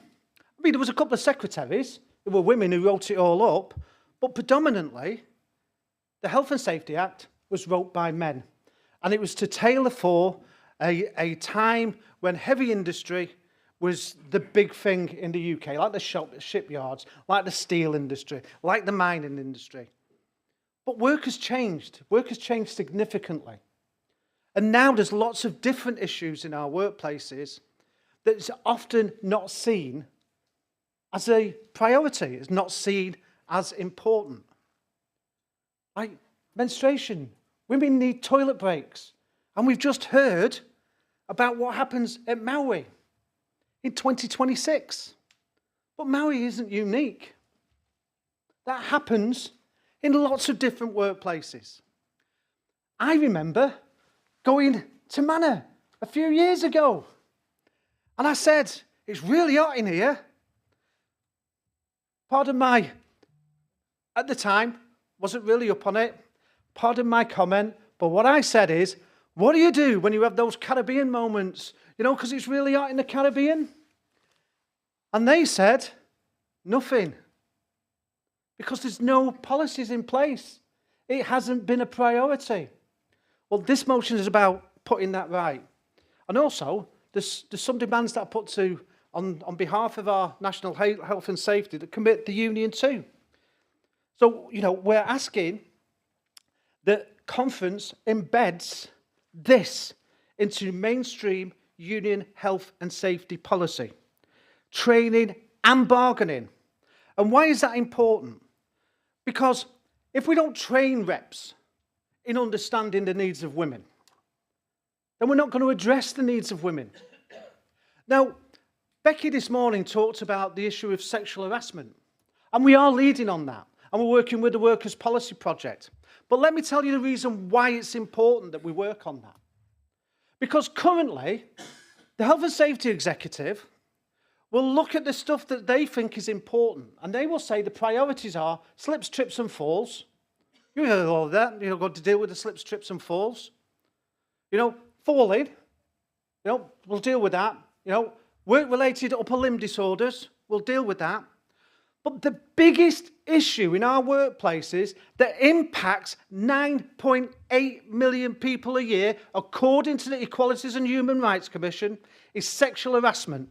That means, according to the figures on the EHRC, 980,000 people falling out of the workplace because of what's happened to them, because they've been sexually harassed in the workplace, which leads to mental health issues.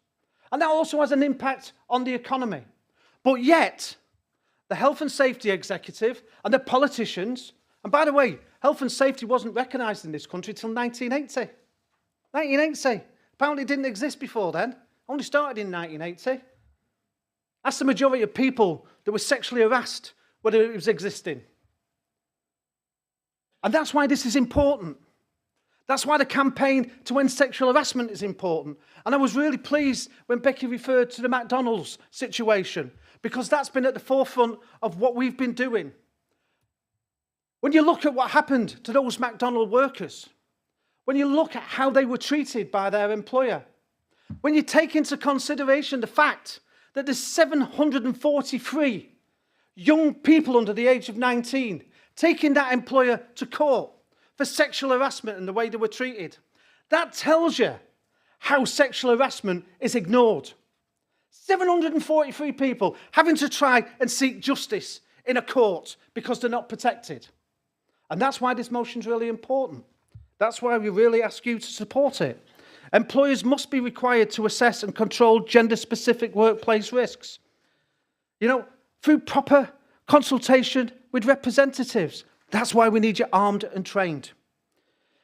Union education and rep development must be practical training on gender-responsive risk assessments and workplace controls.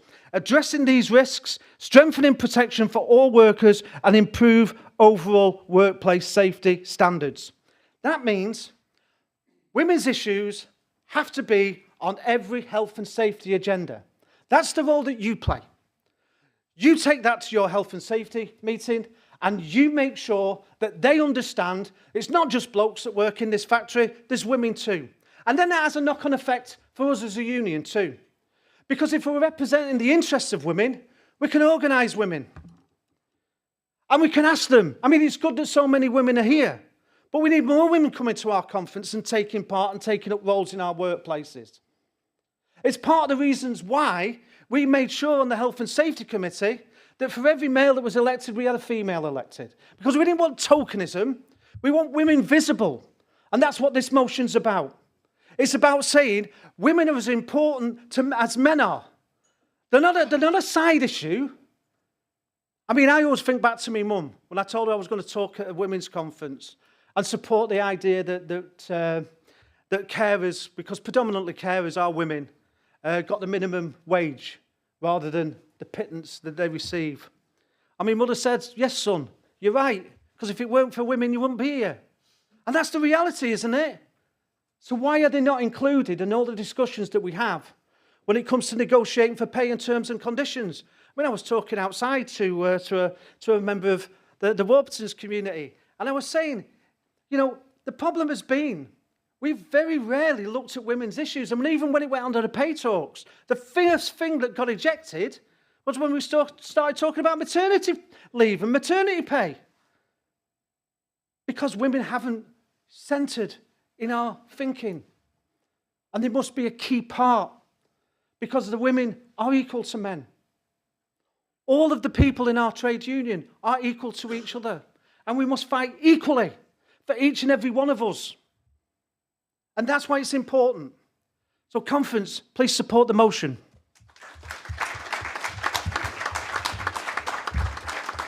It's formally seconded. Any speakers? Okay, to the vote. We said, yeah, but great to see the enthusiasm. All those in favour? Anyone against? I'm looking. Unanimous, thank you very much, conference. And just to remind you that tomorrow we'll be having a session about how we build this agenda into your workplaces. The National Health and Safety Committee will be presenting the work that they've been doing in the background and presenting the campaigns and how you as representatives can help take this campaign forward. So now to, I think it's emergency motion number 2.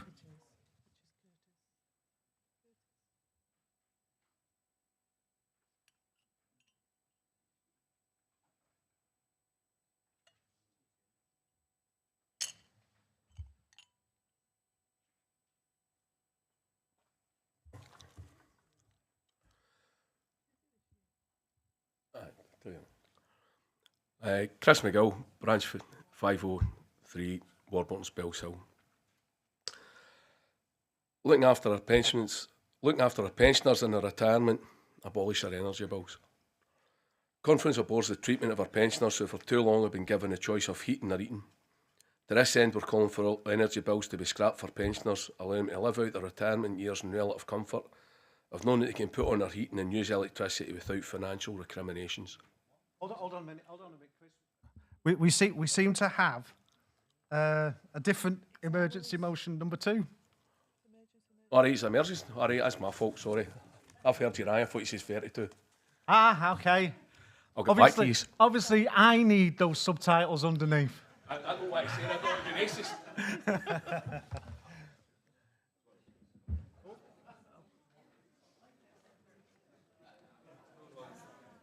Okay, back to the agendas. Listen, it's Monday.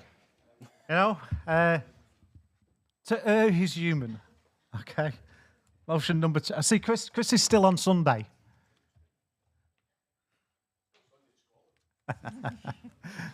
Curtis Daly, branch 258. Conference. I rise to move emergency motion to and speak on behalf of the executive in support of this motion on biometric systems in the workplace. Conference. This motion is not about resisting technology, nor is it about refusing progress in the workplace. Technology will continue to evolve and workplaces will continue to modernize, but the question we as a trade union movement must ask is simple. How are these technologies introduced, and what protections exist for workers when they are? Across industries, we are increasingly seeing the introduction of biometric systems, fingerprint scanners, facial recognition, and systems using personal characteristics for identification and attendance. Too often, these technologies are introduced under the banner of efficiency and convenience, while workers are left asking important questions afterwards. Questions around privacy, questions around fairness, questions around transparency, consultation and choice. And this is not an isolated issue. Many workplaces are now introducing systems where workers are expected to hand over deeply personal information, sometimes with little understanding of what alternatives exist, how data is being used, or what rights workers have. Conference. Convenience for employers must never outweigh workers' rights. As trade unionists, our role is not simply to react once these systems are embedded. Our role is to prepare, educate, and ensure workers are protected before these technologies become normalized without challenge. This is why this motion matters. It calls for guidance for branches and representatives. It calls for transparency and meaningful consultation. It calls for safeguards, proportionality, and alternatives where appropriate. Most importantly, it ensures our movement is prepared for an issue that is not going away. Conference. New workplace technologies are coming whether we like it or not. The question is whether workers' rights keep pace with them. I urge conference to support this motion. It's formally seconded. Any speakers? No speakers? Oh, Julie.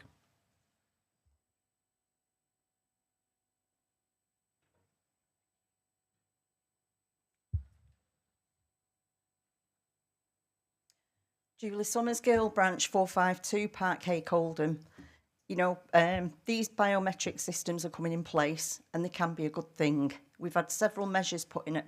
Andy went down to HR and said, you know, I want to protest against this. I'm not happy about me being asked to do it. And he was told, basically, there's no way around it. You're going to have to do it. The same guy is going to be going to Spain in a couple of weeks. And you'll all know about the ESS. And now we've come out of Europe that, you know, they're asking for biometric, your fingerprints or a picture. And he's quite happy to go along with that. But surely he should be happy to go along with it as well for our security in the workplace, to stop any idiot walking in that might try and damage us or damage the product. So please support.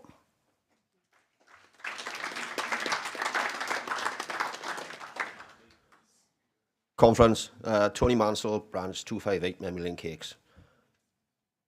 This problem that myself and Curtis have in our branch, we've been living and breathing it for the last 6 weeks. If I could just ask a question and look around the room here, how many places actually got biometric clock-ins? If you have, was it consulted with the union before it was introduced? Because our place are unilaterally introducing it without consultation. They argued it's not biometric. We said it is biometric. No, it's not biometric because instead of taking your fingerprint, it's not storing an image of your fingerprint. It's 3 points on your thumb or your finger and coming up with a code. It's biometric because bio means body, metric means measure. So as soon as you put a part of your body in a machine, it's biometric. When it's biometric, it's special category data, which means every employee has got the legal or statutory right to opt out. It's down to choice. They're not giving us a choice. We're taking it all the way. We got Clive and Watkins and Gunn involved as well. And they seem to be kicking the can down the road thinking we're going to go away. We're not going away. If they don't give us what we want soon, in the next couple of weeks, we've got a complaint ready to go to the ICO, which is the Information Commissioner's Office, the regulator. There was a company called Serco a few years ago who tried the same. They got taken to the ICO came in and made them take these systems out. We're prepared to do that. So people, comrades, if they try and introduce in newer workplaces, challenge them. At the end of the day, it's a choice. If people are happy to do it, fair enough.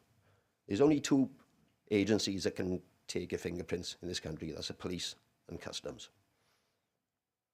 Your employers haven't got that right. Please support.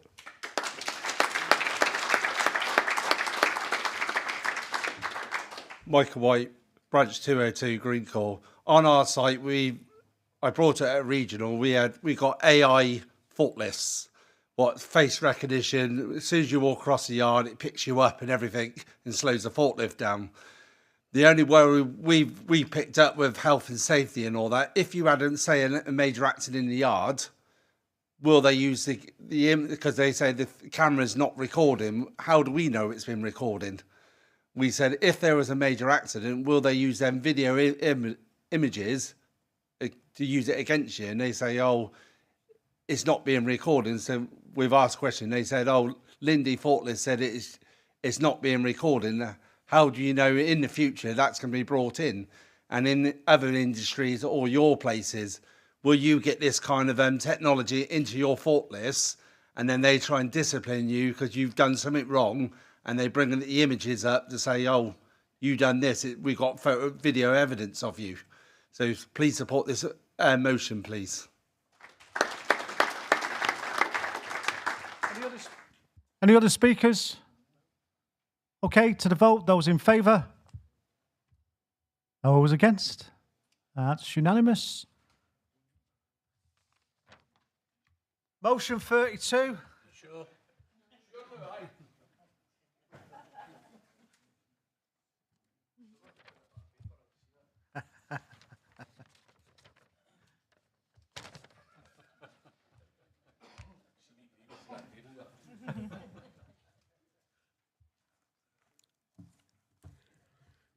Me again. Chris McGill, Branch 503, Warburton's Bellshill. Moving motion 32, just so we're clear. Looking after our pensioners in their retirement, abolishing their energy bills. Conference opposes the treatment of our pensioners for too long and been given a choice of heating or eating. To this end, we're calling for all energy bills to be scrapped for pensioners, allowing them to live out their retirement years in relative comfort, knowing they can put the heating on and use electricity without financial recriminations. Utility companies have been posting record profits for years. And pensioners, many who have worked all their days and paid taxes, are making a choice between heating and eating because they can't afford their gas and their electricities. This shouldn't be the case. We need to cut the profits to the shareholders and the bosses and get back to the people who built this country instead of raising prices and putting the vulnerable people at risk during the colder months. Please support. Seconder. Formally seconded. Thank you very much. Speakers.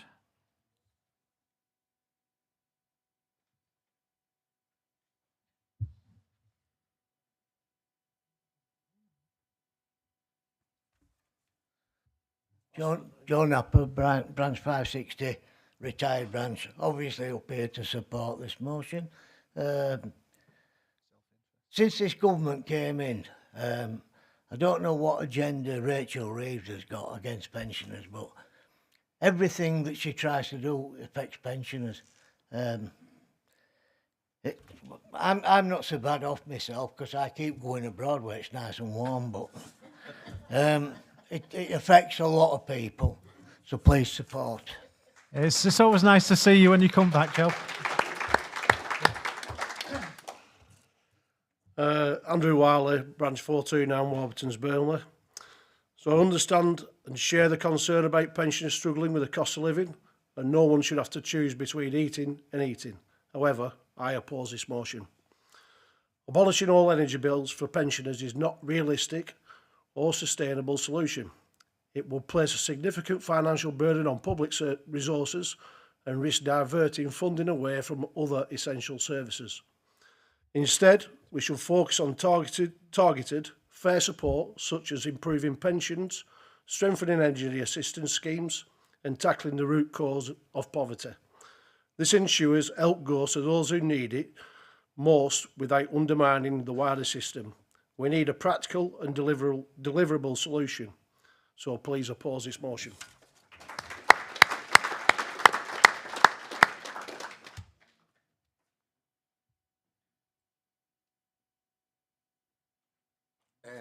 Freddie Brands, 547. I do understand the need of bringing this motion to the conference. The situation, the cost of living is very difficult for a large group of our society. My issue with this is that if we live in an equal society, we need to live in a world where everybody makes an equal contribution to the society we live in. So we know that not all the pensioners are struggling. There is a large number of pensioners in there who have been in very high wages, big salaries. Those pensioners will, should make a bigger contribution to the social system, and that's why I find this motion problematic. So I'm not in favor or against in principle.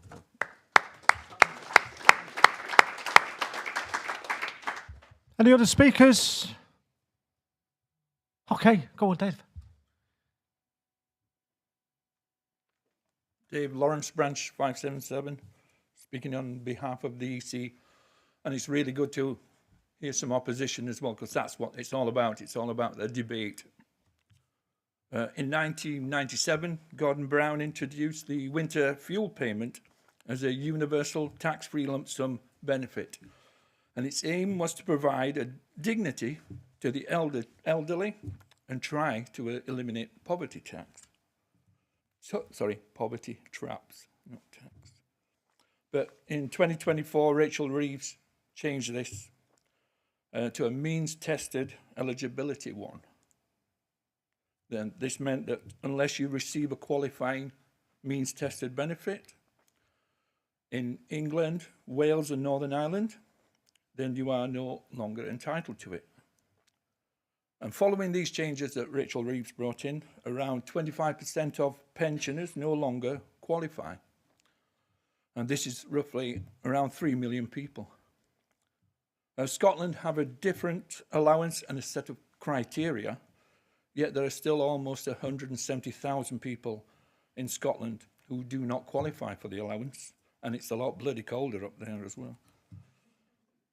What we will see in the next few years is the triple lock, which is a guarantee from the government to increase state pension each year. It will greatly help pensioners, but eventually it will bring them into the clause of HMRC. The present full state benefit is £12,547.60p. And this is just, at the moment, at the present time, £22.40 over the year above our personal tax allowance. And the personal tax allowance has been frozen presently until 2031. So all pensioners who receive the full state pension will begin paying tax on that from next April. So let me just clarify that this is just state pension.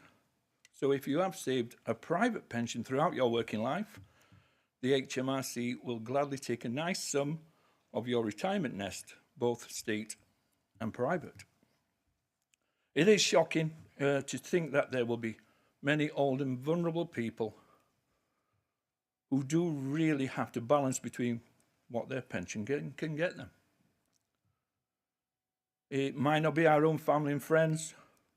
It might be that many of them are eligible for benefits, but too proud to go begging, or too isolated and vulnerable to know where to seek help.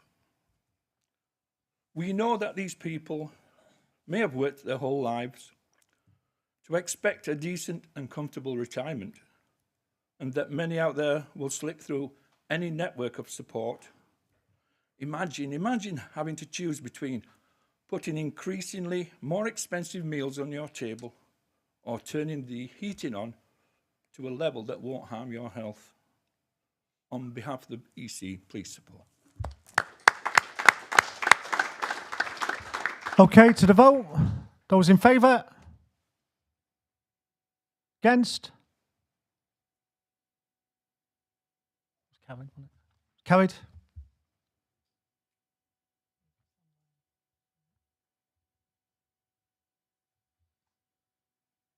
Motion 33.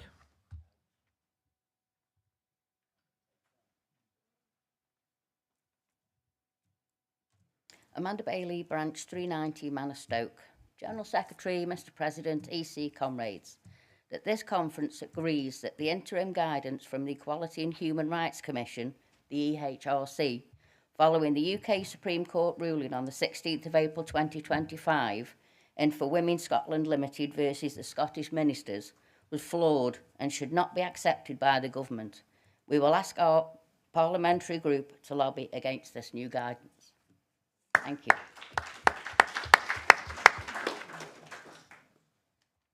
Seconder.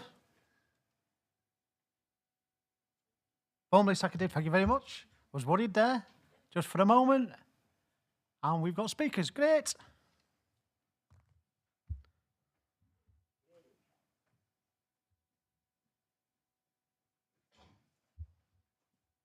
Hiya. Zeal, Branch 547. I ask that you support this. It actually quite frustrates me, and I'm a cisgendered man, how much trans people are batted about as political footballs to score points and cause anger and division. I think, as I believe, they're one of the most underrepresented groups in society, yet they seem to be in the news all the time, and over just like quite mundane things like sport and toilets and stuff like that. I think, you know, they use that topic is used to cause division. I did write loads of notes, but like I haven't even using them. Basically, like, a lot of my friends were in the queer community, and when this sort of this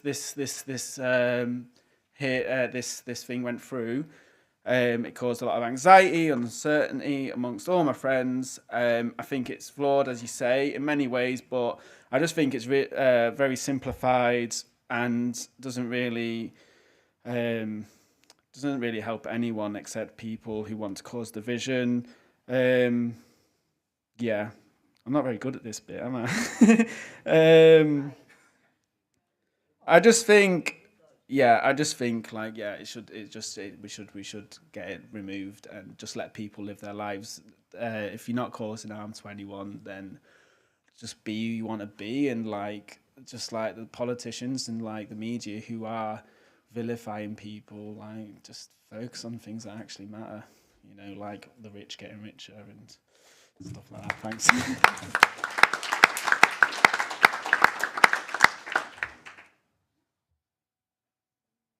Hi, I'm Faye, first time speaker, Branch 600.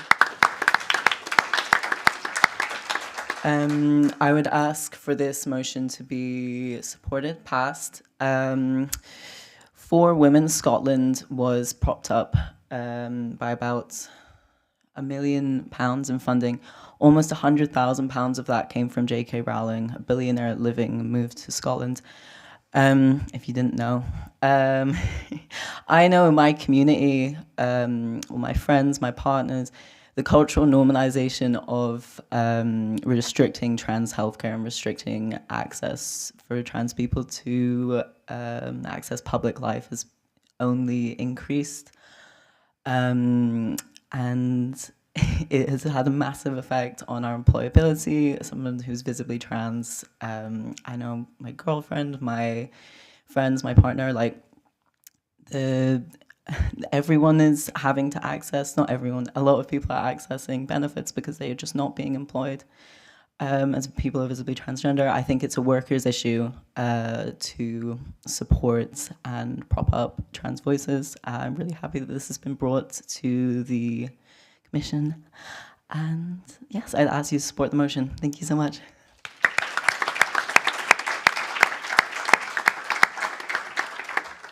Freddie Branch 547. We, as a union that fights for unity and equality and equity, we should support this motion. We are one of the most radical unions that is still operating in this country. And unity and inclusion and equality always have defined the work of the bakers. So we, the bakers, should oppose the new code of practice that redefines legal sex strictly as biological sex and legitimize the widespread exclusion of trans individuals. This guidance actively undermines the fundamental dignity and the human rights of the trans community. Instead of providing clarity, it encourages fear-mongering and unnecessary division. So we need to call for the immediate withdrawal of this guidance. So we need to call for the protection of the trans individuals instead, and we should be calling for the trans community to access healthcare and everyday services. So we need to call for the return to the inclusive principles of the Equality Act.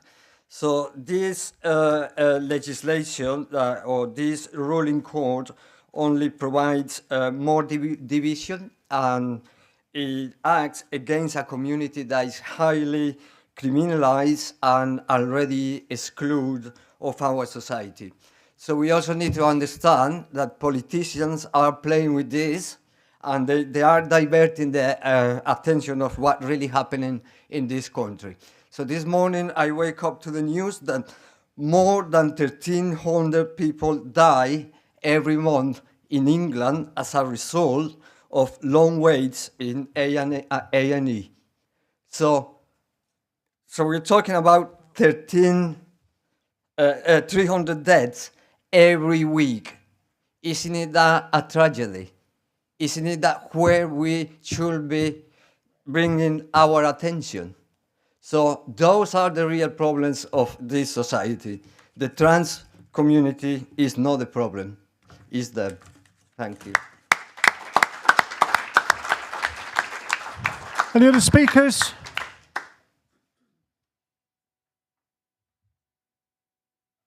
Oh, I thought you wore down there. Okay, Michael. Good morning, Michael Blundred speaking on behalf of the EC. I'm from Manor 392. The HRC guidance makes clear that offering only biological single-sex services is likely to indirectly discriminate against trans people, and alternatives should be provided. But the guidelines also harmfully treat trans people like a third sex, suggesting that they should use third spaces where those services just aren't there, and services should be provided on a trans-inclusive basis. I wrote a load of notes, but a lot of the points have been made earlier by people who are living these things.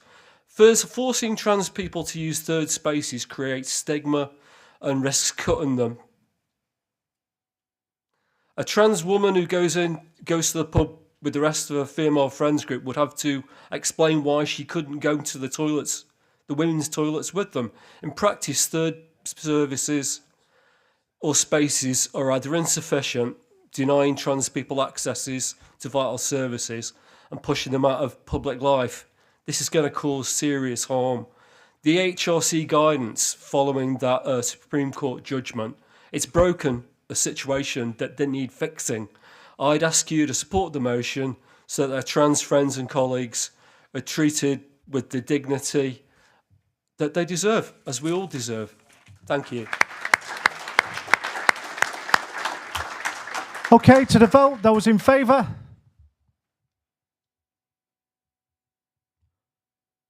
Those against? Carried. Okay, put your agendas away. It's 11:59. See you back in here at 1 o'clock.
Cool.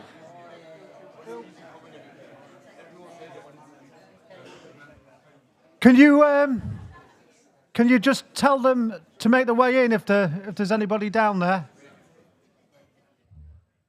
She's email me. She's gonna put herself forward to go on the National Safety Committee from number 3. She's a rep. We need.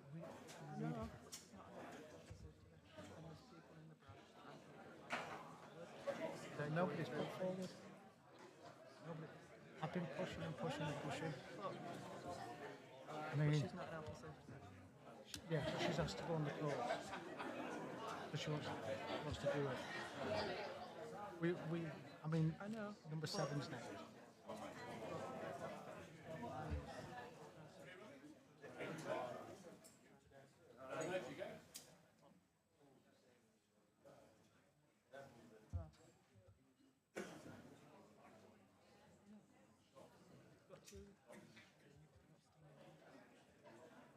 So, actually, if you say a lot of that, I'll just start outstanding orders about Ovis. Right, okay. Hey, Zach. Great to see you. How's it going? Pleased to meet you. You're sitting here. Okay. That's great. This right one here. This one here, yeah. Let me move all my stuff out of the way. You find it all right? Yeah, it was easy enough. I've actually been here like 3 times in the past 6 months. Okay. I don't know why I keep ending up in this building. Was it one of the union conferences? One was a wedding. Oh, right, okay. One was a Green Party event, and one was a kind of union climate action event with Jeffries. Oh, right, okay. Yes, that was really good. How's the conference going? It's going all right. It's gone okay. This is day 2 of it. They've all been here since Saturday, so some people were slightly hungover. But it's gone really well, and just passed a motion about saying that we won't support the issue of the trans, the new legislation that they're trying to push through. Okay, great. Yeah, so we've just passed that motion. Obviously, we're big, people behind the Right to Prove campaign, so plays a leading role on the Right to Prove campaign. So obviously, we've talked about that. We've talked about sexual harassment. Hi, Sarah. Great. Yeah, you too. Great. Thank you so much. So we're part of the Ben campaign, so that's another thing that we've done. But now I think I'm back to business because you're back in the room. I am, but just give me a second to catch my breath. Okay. Yeah. So yeah, I mean, and there's always a bit of contention, but predominantly everybody's on the same page. Yeah, that's great. And we've got the 3 questions. Yeah. They're going to come up to the rostrum, Okay. read it out, and Right. then do you want them one by one or all together? Whatever's easy. One by one. Okay. Yeah. Right, I'm ready now. Okay, can you shut the doors, please?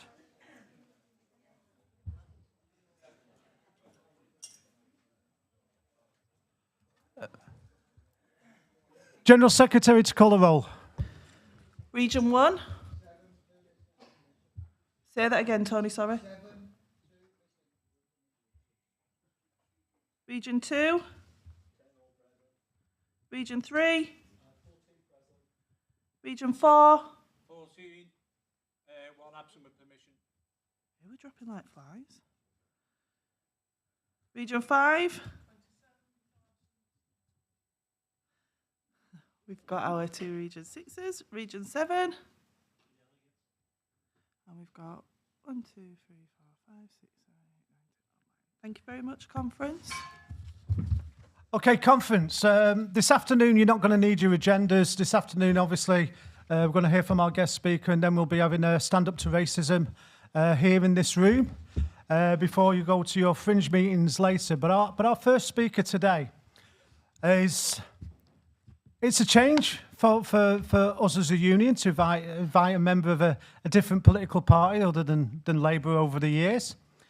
But what I'd like to say about Zach is, when he was standing to become leader of the Green Party, one of the things that I found really incredible, actually, from a political person at this moment in time, is he wasn't looking to blame anybody. He wasn't saying that there's some community responsible for the hardship we suffered. He'd identified the issues that impacts on us as working people and on our communities as the working class. He's also recognised that the issue of Palestine as a Jewish leader, of the only Jewish leader, is a issue that impacts Palestinians. And he has called out the genocide in Palestine. And unfortunately, Zach has found himself, as a Jewish man, being smeared as anti-Semitic. You can't be anti-Semitic for calling out what's happening in Palestine. And I think it probably is anti-Semitic to call a Jewish man anti-Semitic. So it's great that we've been able to attract the leader of the Green Party. We know what our position is in relation to affiliation, and of course we haven't affiliated to anybody since we disaffiliated in 2021. But when a politician is courageous enough and brave enough to talk about the issues that impact on us, then it's really important that we provide a platform for them to explain to us that if they was to gain power, what that would mean for us. Now, of course, we spoke about, on many occasions, the promises politicians have made. So when Zach addresses us, we do record this, just to put you under a little bit of pressure, Zach, and we'll remind you. So it's my great honour to invite the leader of the Green Party, a courageous politician that's actually putting forward an alternative narrative to the blame culture that politicians seem to be in. Please welcome Zach Polanski.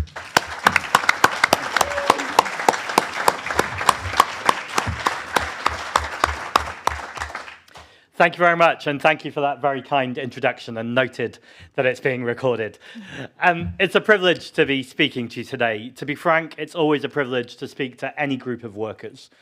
But you guys do one of the most fundamental jobs in this country, which is keeping people fed.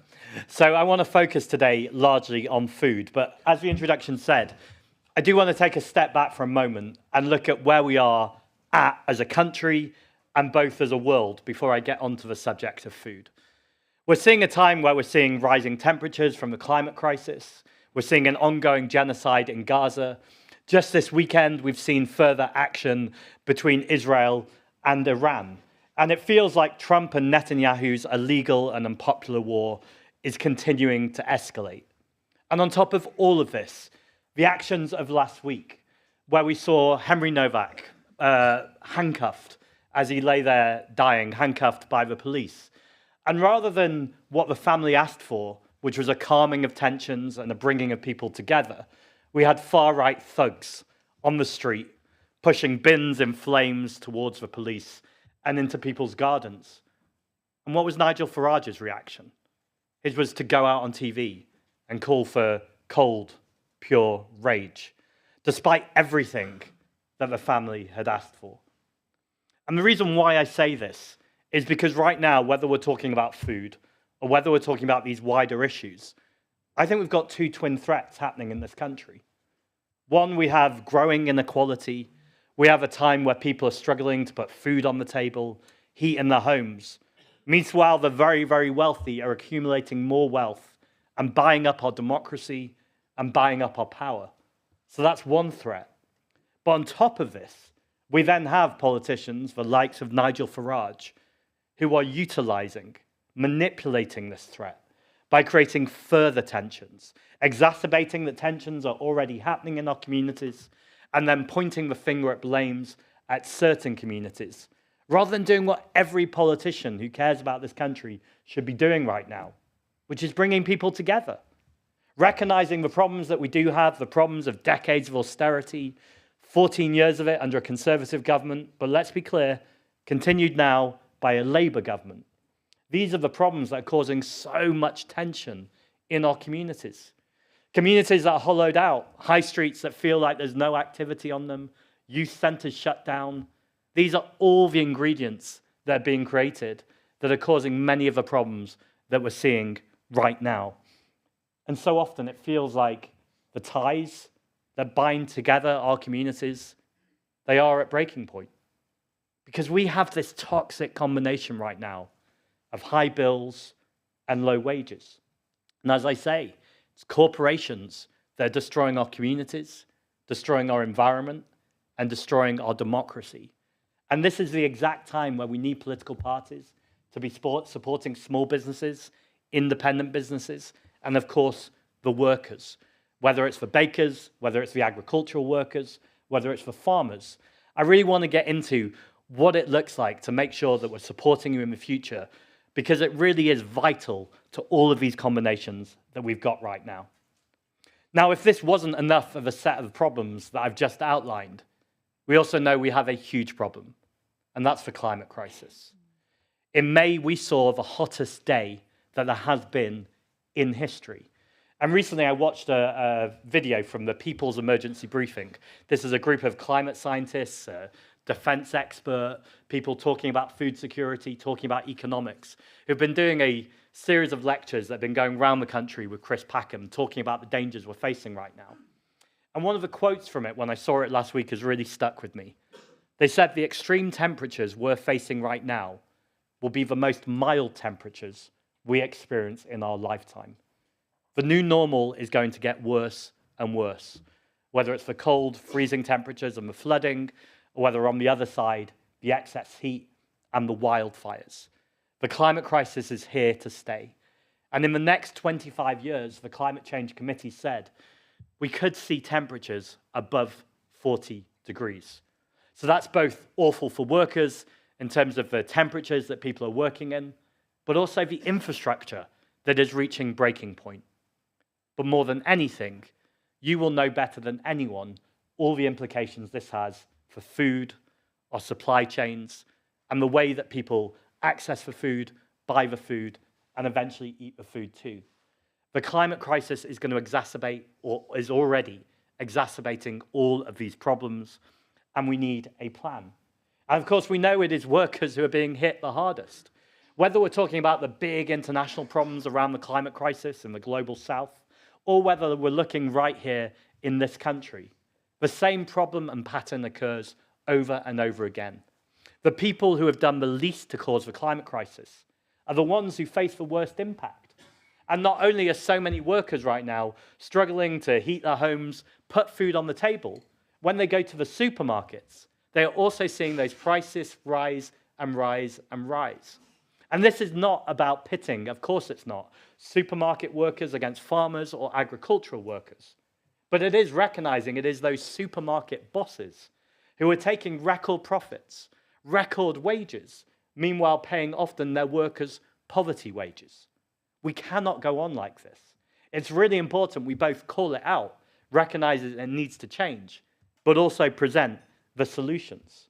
We also know so many workers, whether they be farmers or agricultural workers, are working in conditions where they're not being paid properly, where the conditions are increasingly toxic to them or dangerous to them.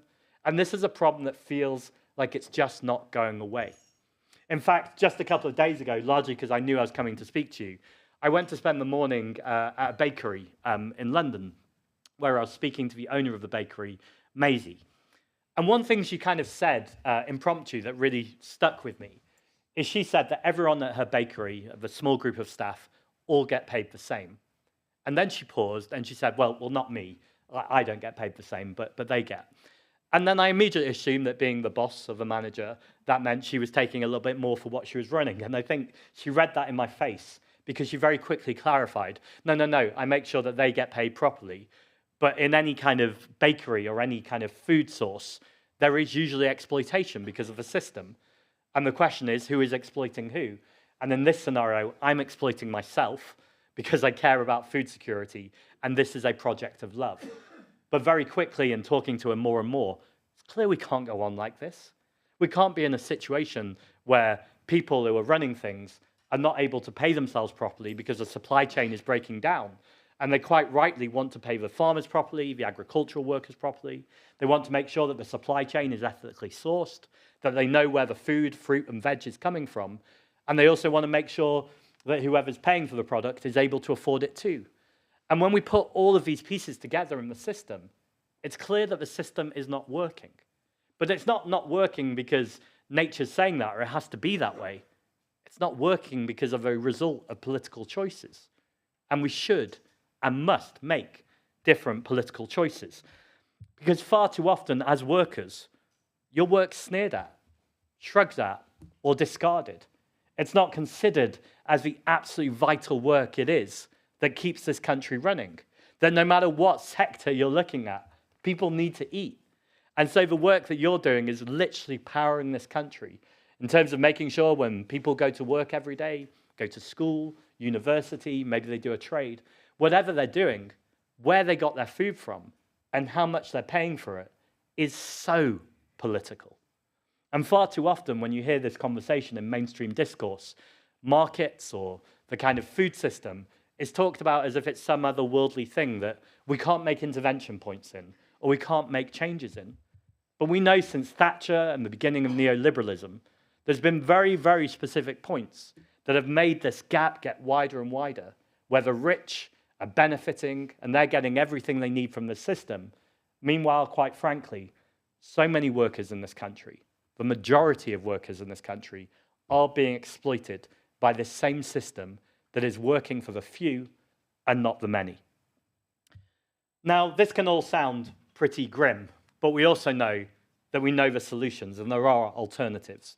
I want to give a shout out to the Dusty Knuckle Bakery, somewhere I visited when I first became leader of the Green Party. I'm sure this room knows about this bakery, but just in case. This bakery work with people who are coming out of prison.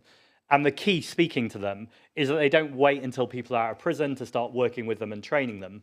They go visit them while they're still in prison to make sure they're getting the skills, the confidence, the training, to make sure that there's lessons, that they're talking to them about what the transition looks like. They work with an amazing organization called Switchback, who kind of work with the prison education side of it. But then once they're in the bakery, they're working as bakers. They're working to learn a whole variety of skills to make sure that once they've finished that course, many of them will continue to work in the food industry, but others will use those vital skills they've learned to go into many other industries too. And what I really like about the Dusty Knuckle is when I first met them, one of the guys who runs it said to me, we didn't want to be known as the kind of good social enterprise of the project that just works with prisoners, although that's a vital part of what they did. We actually wanted to be known as somewhere you could get great bread, somewhere you could get great food. And actually, it's really important that first and foremost, they are a bakery that happen to do a whole set of projects that are also really good. And the reason why I bring them up now is because I think so many of the solutions that we need right now are all interlinked. We know that the climate crisis is also an economy crisis, a racialized crisis, a social crisis, a crisis of our communities, and a crisis of international justice. And so we need this system change. We need holistic solutions, not to allow politicians from other parties or in the past to divide and conquer, to push people into their silos and make them feel alone. Actually, we are never more powerful when we recognize we are not alone. We stand together, we work together, we organize together, and the power of your collective power. I'm aware that I'm saying that to unionized workers, so you don't need to hear that from me. But I also think it's always really important to take a step back and recognize that no much how, as was said in the introduction, certain parts of the media want to paint things in a certain way or want to try and divide us. Actually, what they're doing is trying to maintain their power and to maintain the status quo. And we also need to recognize as workers, and certainly as a politician, the leader of the Green Party, one of our fundamental jobs is to challenge power, to challenge the status quo. Because if the status quo was working for everyone right now, we wouldn't need to challenge it. Great, let's stick with it. But I don't know if you've noticed, it's hardly working for anyone other than the very few. So we do need to challenge power. We do need to change the status quo. And there are billionaire-owned media outlets who won't like it. But you know what? They don't need to like it. Because the people who need to like it are in this room. The people who need to like it got up this morning and went to work. The people who need to like it got up at the crack of dawn, whether that's to sell their wares, whether to make sure the dough was rising, to make sure that they're speaking to their customers. Those are the people who matter right now, working people across this country. And also I do want to add as well, people who are not working. people who might have long-term health conditions, a disability, or who are down on their luck. Again, let us not separate the worker from the non-worker. It is about the 99%, the vast majority of people in this country who just want better lives that protect their communities and the planet, and the 1% who are hoarding their wealth. And it feels so often that the government are very good. It's not a phrase I often say, I'll finish the sentence. The government are very good at recognizing the problems, at recognizing the crisis, the supply chain issues, the energy crisis in Iran, the energy crisis from Ukraine.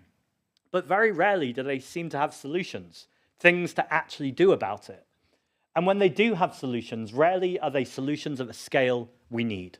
So if we look at the energy crisis, for instance, we've heard recently that energy bills in this country could go up £200 per year on average for a household. That's completely unacceptable. And far too often, I don't hear the solutions from the government that are just so obvious. To ramp up our investment in renewable energy, to make sure that we're insulating every single home in Britain that needs it, so it is both warm in the winter and cool in the summer, as well as creating hundreds of thousands of good green jobs that could be in public sectors, that could be unionized so people are paid properly and treated with dignity and care. And to remove the subsidies from the fossil fuel companies. The same people who are destroying our planet should not be getting subsidized by the government at a time when we're in the climate crisis.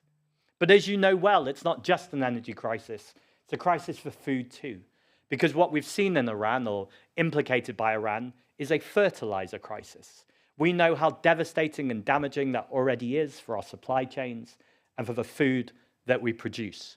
And this badly needs intervention. It badly needs help. And what did we see this government do? Well, they cut tariffs on chocolates and biscuits. Now, don't get me wrong, there is room to do this, and that will provide a small relief for some families. But that's not a long-term plan for UK businesses and UK food production. That's not a long-term plan to invest in resilience, in our food supply chains, in our energy. It's not a long-term plan that takes these issues seriously, not in the next few weeks or months, but goes, we need to fundamentally rethink our systems change and how we provide food security as one of the most fundamental things in our society. And what did they come up with? They came up with their comprehensive food strategy, the Good Food Cycle, which offered no new policies, no new legislation, no new funding. You could almost argue it would be better to have not talked about the crisis at all, rather than talk about it and then create plans that offered no real solutions.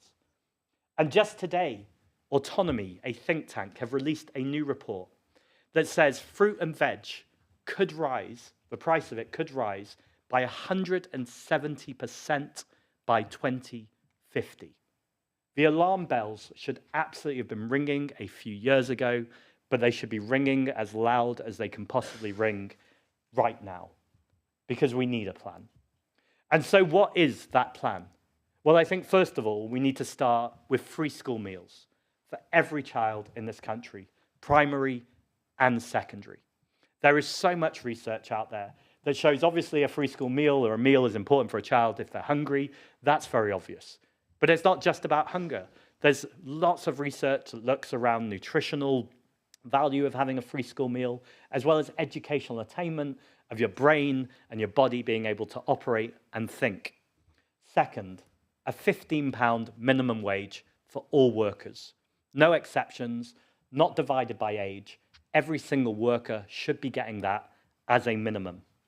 And then in the longer term, we need to actually support our farmers. Yes, that involves more money, but actually, this isn't just about money.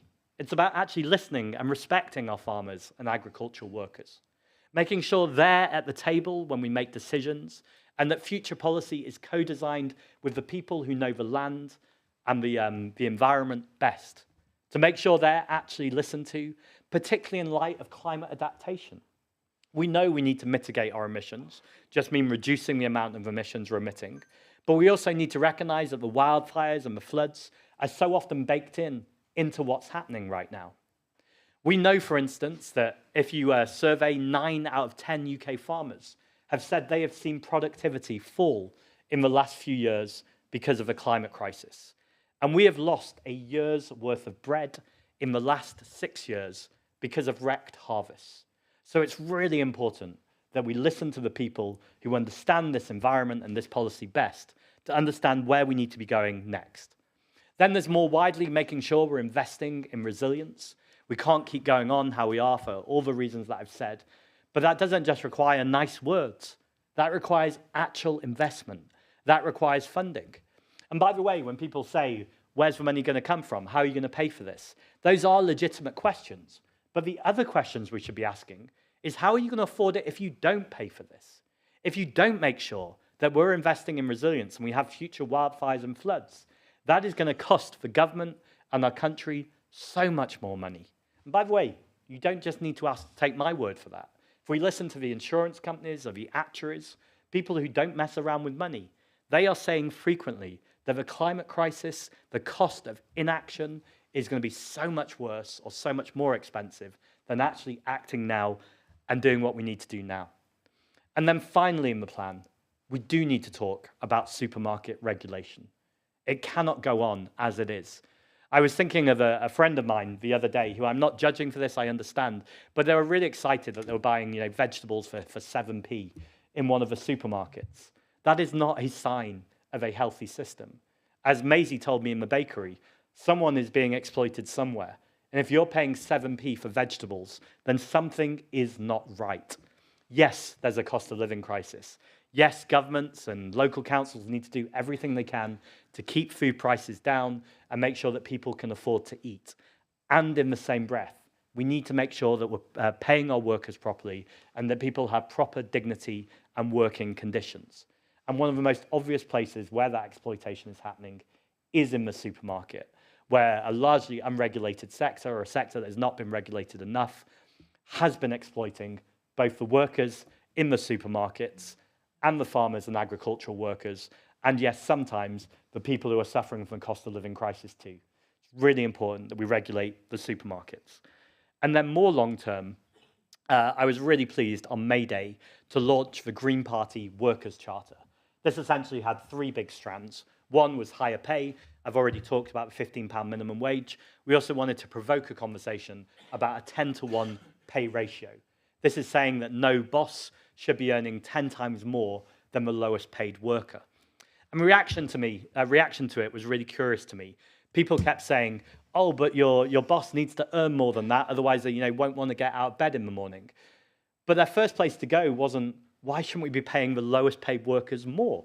Actually, if people want to earn lots of money, that's not necessarily the problem here. The problem here is the people who are struggling on poverty wages. And if your boss can earn so much money that it's 20, 30 times more than your lowest paid worker, then start paying your lowest paid worker more. I mean, that just seems quite obvious. So that's the first strand of it.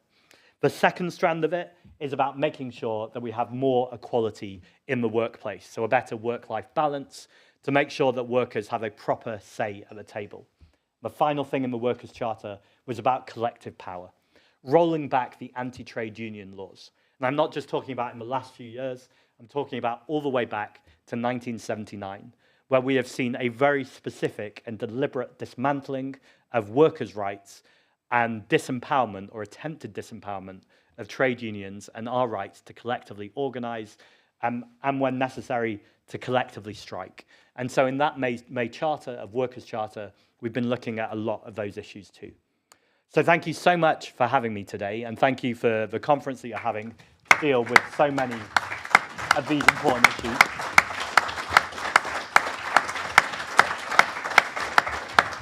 Whether you're a farmer in Herefordshire or a baker in Harrogate, it's really important that we demonstrate that collective solidarity and we make sure that food is a vital and fundamental part of both our economic system, but keeping our planet and keeping our people healthy. Thank you very much. Thank you very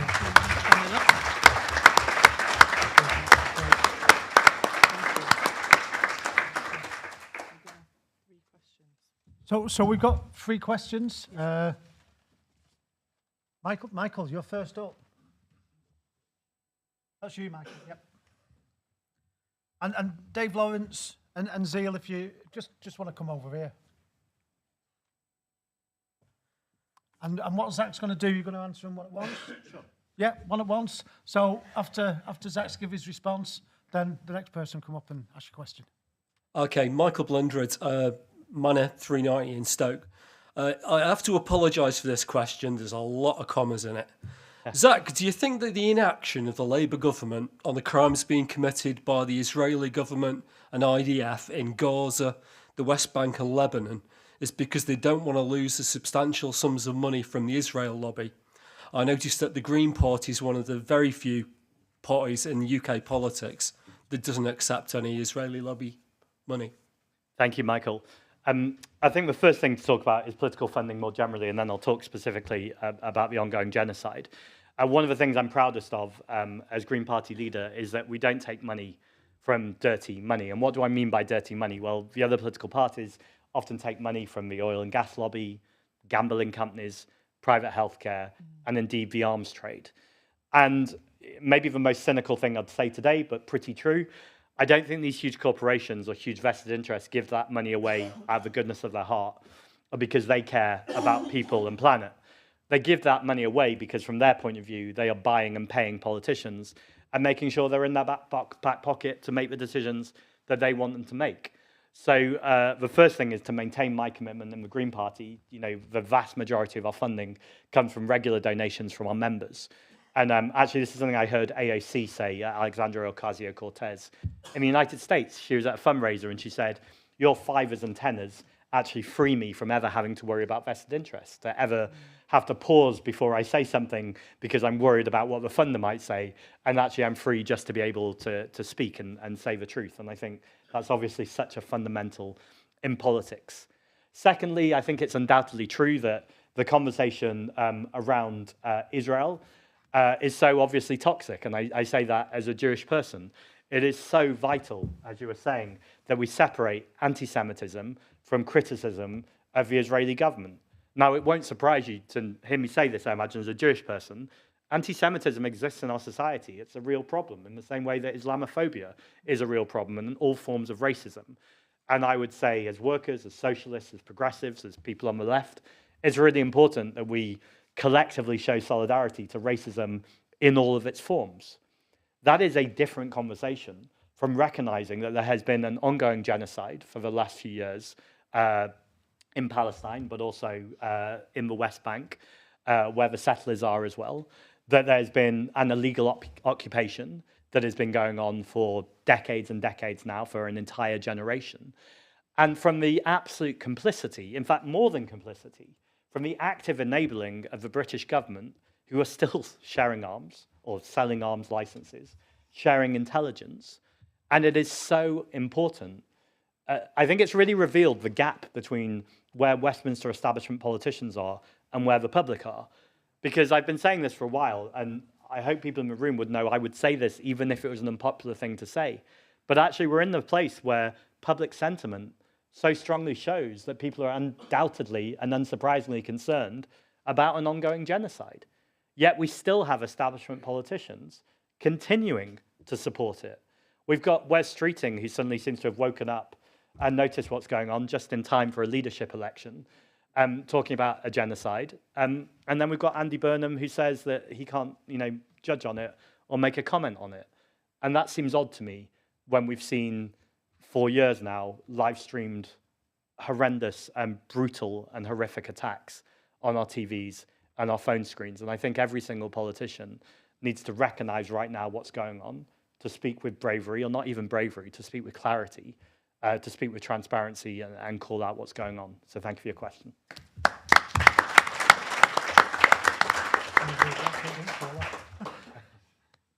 Dave Lawrence, Branch 577. Zach, it's claimed that you champion a brand of eco-populism, linking climate action and socialist economic policies. With the demise of the Conservative Party over the last 3 years and the growing anger against the Labour Party, sending many hundreds of thousands to show support for reform, how can you hope to achieve political growth before the next general election? Thank you very much. I want to first start by breaking down eco-populism very quickly, because I think it sometimes gets people confused. Nigel Farage is not a populist. Donald Trump is not a populist. They claim to be populists. And that really bothers me, and that's why I've talked previously about wanting to reclaim this word. The definition of populism is the 99% versus the 1%. So when I talk about populism, everything I've just addressed with you in the speech is literally talking about how we as communities together are so much more powerful and strong than a tiny group of people. In this country, the 50 wealthiest families own more wealth than the bottom 50% of the population. That's 50 families versus 34 million people. I'm sure it won't surprise this audience to know that I don't think Nigel Farage wants to change that. In fact, Nigel Farage literally wants to protect the power and wealth of the 1%. So in many ways, he's an anti-populist. He's literally trying to maintain the status quo. So when I talk about eco-populism, I'm recognizing that this 99% have so much more in common, whether you're disabled, out of work, a baker, a farmer, running a small business, a plumber, a hairdresser, or even running a medium business. All of these people have so much more in common than the Elon Musks or the Jeff Bezoses of this world. And so I think it's important, first of all, to grab that agenda. Second, I think it's really important to separate Nigel Farage and reform charlatans from people who might be thinking about voting for reform. The people who are thinking about voting for reform are the exact people we should be caring about. These are people who don't feel left behind. They have been left behind by decades of austerity under a Conservative government. And as I said before, a Labour government now, which is why I think we're seeing so much anger towards Labour. Keir Starmer ran on one word, which was change. I don't know if you've noticed, there hasn't been much change. In fact, where there has been change, things have arguably got worse. So I think it's really, really important that we connect with those reform voters. And you should not misinterpret this as me saying to talk their language or to repeat back at them the things that they think of as solutions. I don't think immigration is the problem in this country. In fact, I go further than that. I think immigration is one of the things that makes this country great. We're a country that is largely or often built off the back of immigration, both in problematic ways through colonialism and empire, but also in beautiful ways where sometimes the tensions between different communities, once we've found a way to resolve that, has resulted in some of the best things about our society. We could talk about food, music, art, culture that has all come from around the world. But also it's important to say that someone shouldn't just be welcome here because they bring a trick or a nice dish. We should welcome people here, particularly if they're fleeing war and persecution, because of our common humanity. Because I don't believe that your rights to live or your rights to be treated as a human being should be dictated by the place you happened to be born in by pure luck or chance. Now, I'm not naive. I know for lots of people who are thinking about voting reform, some of the things I just said are quite controversial to them, and they won't necessarily agree with. Not all of them, by the way. Some of them would agree with it, and they're voting reform because they want to give Labour a kicking. And so I think that's the first thing is to say to them, there's other ways of giving governments a kicking other than voting for parties that are on the right. But second, for lots of them, even if we don't agree on that, we don't have to agree on everything. Yeah. It was Zoran Mandani who was quoting a previous London mayor, Ed Koch, who said, if you agree with me on 7 out of 10 things, great, let's work together. There's enough to agree on. If you agree with me on 10 out of 10 things, go see a psychiatrist, because that's weird. So we don't need to agree on everything. We just need to agree on most things. And actually what you can often, or I say from my point of view, agree with on a reform voter when I speak to them, is that there's mass inequality in society, that the super rich are exploiting us and manipulating us. We can park a conversation about immigration until later. Let's first of all make sure that we're taxing the rich and we're redistributing power and wealth and putting it back into our communities. So I'm not naive about the challenge there is to win so many people back who have gone over to reform or are thinking about going over to reform. But I also know our politics is more changeable than it's ever been. And previously, where someone might have picked a party and stuck with them an entire lifetime through generations, we know in a 5 or 6 party system, that doesn't happen anymore. And actually, I think the biggest thing is not to lecture or hector people, but actually keep turning up, keep listening, keep engaging in communities. And I do see trade unions and worker power as a huge part of that whole picture.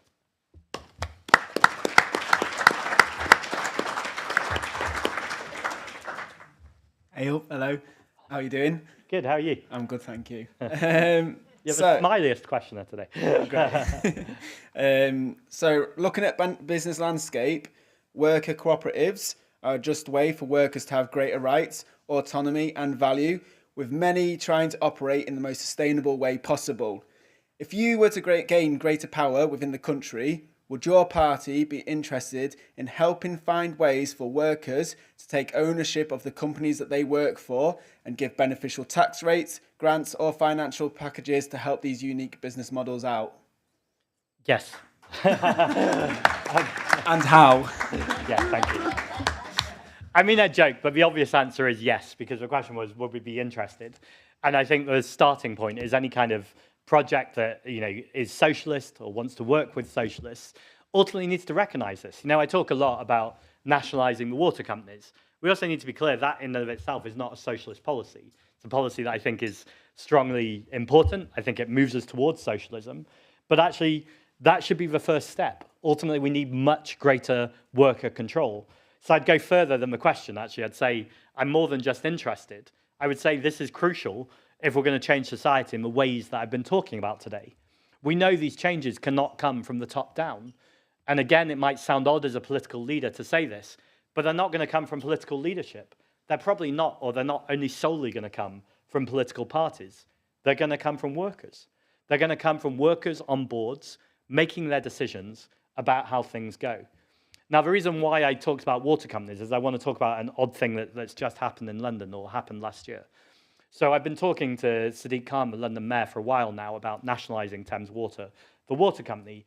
And he often, I am not coming here to slate Sadiq, he's one of the better Labour politicians, but we do have disagreements in times, and this was one of the more telling.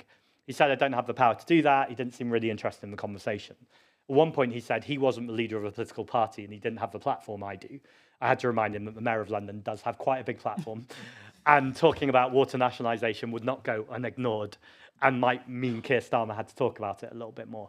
Anyway, he wasn't willing to do that. So then I went at a lower stage and I said, in many water companies across Europe, they have political representatives on the water boards. So even if it's privately held, there are still people who are democratically elected who are there to make decisions. And he still wasn't willing to go that far. And so we have a huge gap right now between where our political system is, which is they don't even think there should be democratic governance on private held water companies, on what are public goods and vital goods for so many people, whether we're talking about water or indeed food. But that still wouldn't be enough. It's not just about democratic governance. We should have workers and the people who understand those industries in those rooms helping to make those decisions. So absolutely, a cooperative model, a worker-led model, I don't think should be an if. It needs to be a when. Because we know right now, with all the problems in our society, they are only going to get worse unless we have a much stronger grassroots, community-led approach to everything in society, but particularly the workplace, particularly businesses, to make sure that the people who are producing and the people who are making the work happen are also there, making sure that they're vitally involved in the decisions and also they're being paid properly and treated with dignity and care. Thank you very much.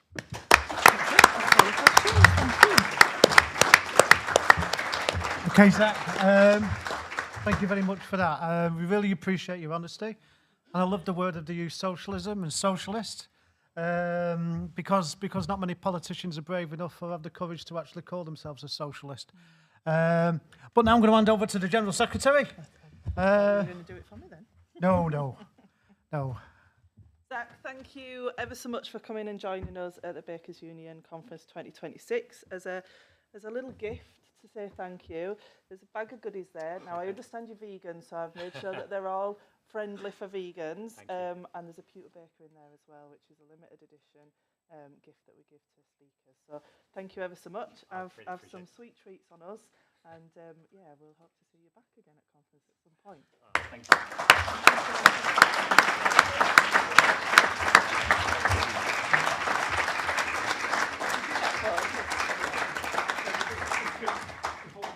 Oh, I see. Thank you.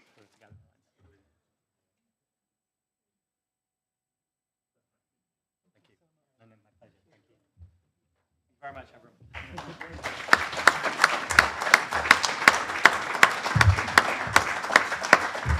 And now we go again. So I reckon if we have a break or two, getting back in at 2, we can set it up. Okay. Is that all right? You're gonna have a, guess what? You're gonna have a break. But it's not going to be a long break. It's going to be a quick break.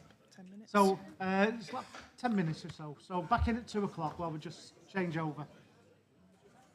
It just gives us opportunity to ask Julie as well when she wants EC to move down here.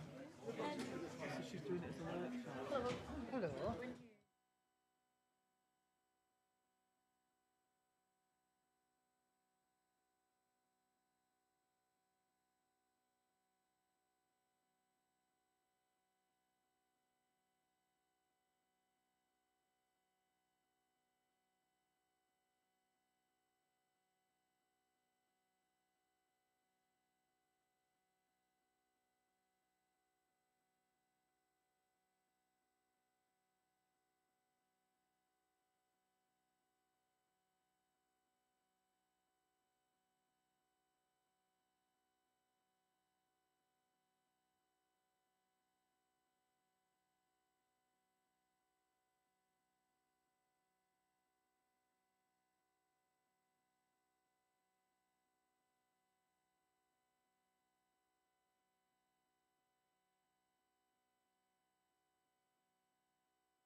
Okay, can everybody start to calm down and take your seats, please? Thank you very much.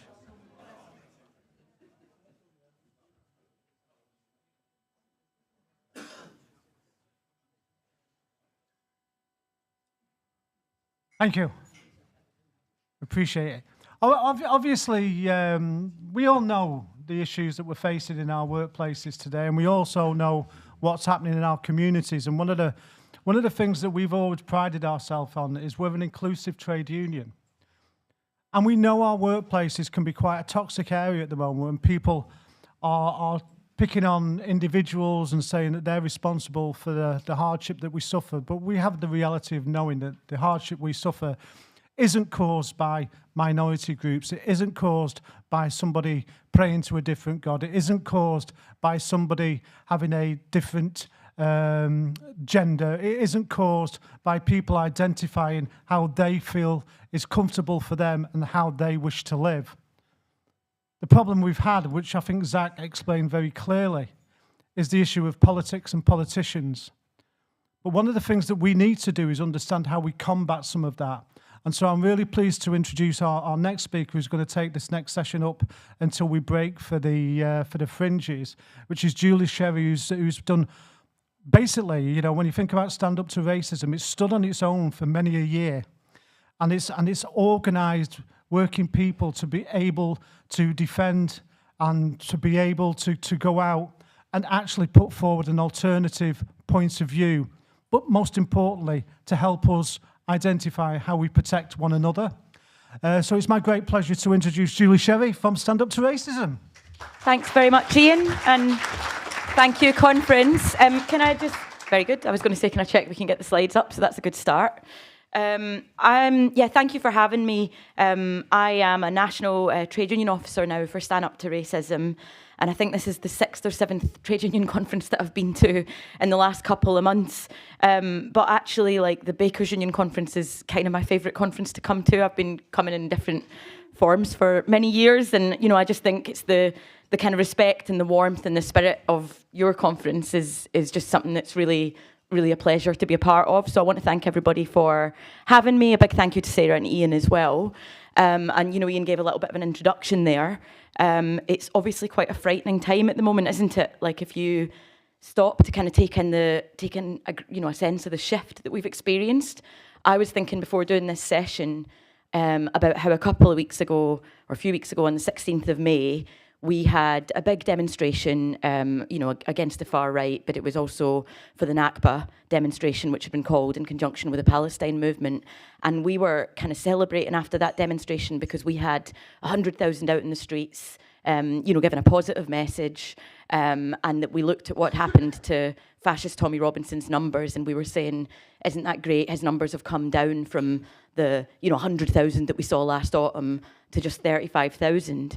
And then you kind of pause for a minute and you think, yeah, but 2 years ago, almost this week, we were out, posing Tommy Robinson, what he was doing then, and he could get a few hundred people there. And so to me, that really highlights the kind of dramatic shift, I think, that we are seeing because of how brutal people's lives are getting, because of what, the real genuine disillusionment that's there for people who are absolutely sick to the back teeth of seeing their living standards attacked, and are looking for solutions. So I think that there's a really big challenge for us to grasp. It's frightening that Nigel Farage, who obviously puts himself forward, and we've heard lots of talk about it at the conference already, as someone who represents an answer, represents that alternative. He speaks for the people that Starmer doesn't speak for, and so on. Certainly there's a lot of people that Starmer doesn't speak for, but actually, Nigel Farage went to Dulwich School. I lived in Peckham for a while, very different but very close area to where the Dulwich School is. This is he's a private school educated person who obviously, people heard, classmates said that he was chanting Hitler Youth songs in his time there and so on. So I think there's a lot of myth really about the creation of who Nigel Farage is and what he represents, but the people that are looking to an alternative have every reason to look for an alternative. So we have to, I think, work in our trade unions to think about how we can win people away to see where the blame really lies and not fall for the myths that are being pushed by the likes of Reform UK. I think the last week has actually been a little bit of a moment where the mask has slipped. You know, if you look at what's happened in Southampton, where you've seen this absolutely horrific murder of a young student, like it's absolutely heartbreaking to watch what has happened there, and it makes you feel sick to think that we live in a society that is so sick, that has created that level of alienation, that something like this could happen. It's just a completely awful situation. But what you see is actually ignoring the family's pleas, the direct words of the family, asking for this not to be used to create further division in society. We see that the far right actually doesn't really care about that family going through that trauma when we've seen them taken to the streets, you know, in Southampton and so on. And, you know, Farage put out a call for pure cold rage.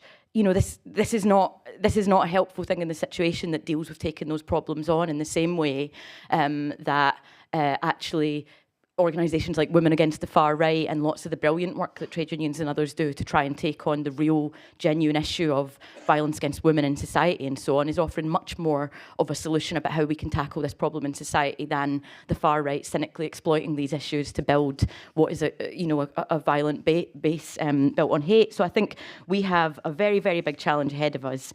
But the aim of what we're doing in this session is that we want everybody here to talk, to engage, to pull out all the issues, to say what you really think and feel, to look at what's happening in our communities and our workplaces and talk about those issues, and we'll do a bit of that. And we want to look at what we can do, not just about taking on the far right, but actually building a better society where we don't have the problems that lead to people having to look for those solutions. And so we're going to take a bit of a kind of walk through a lot of this, the issues that we're facing, the threat that we face, why it's happening, and what the ways that we can actually organise to take the control into our hands as working class people that have every right to fight for an alternative in a better world. So I want to start. Oh, I haven't got the slide on. Can that be on? Great.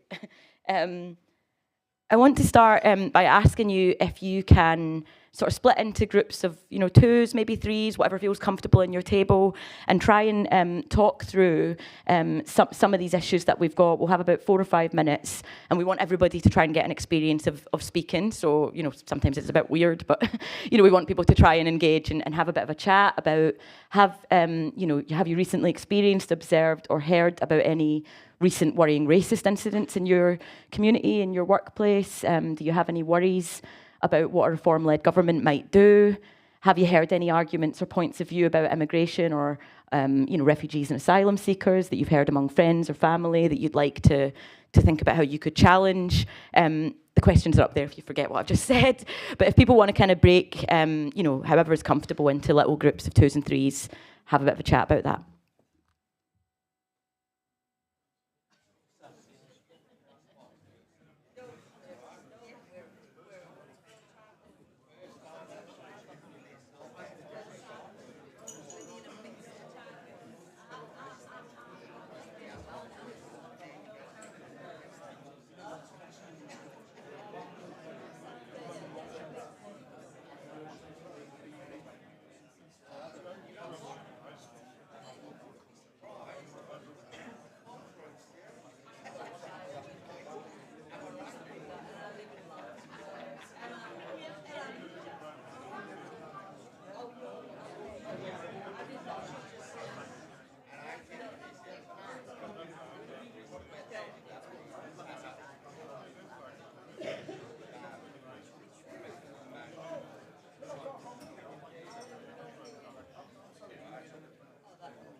Okay, so we've got 1 minute left. So if there's anybody who hasn't had a chance in your group to speak yet, then you've got 1 minute to make sure everybody gets a chance.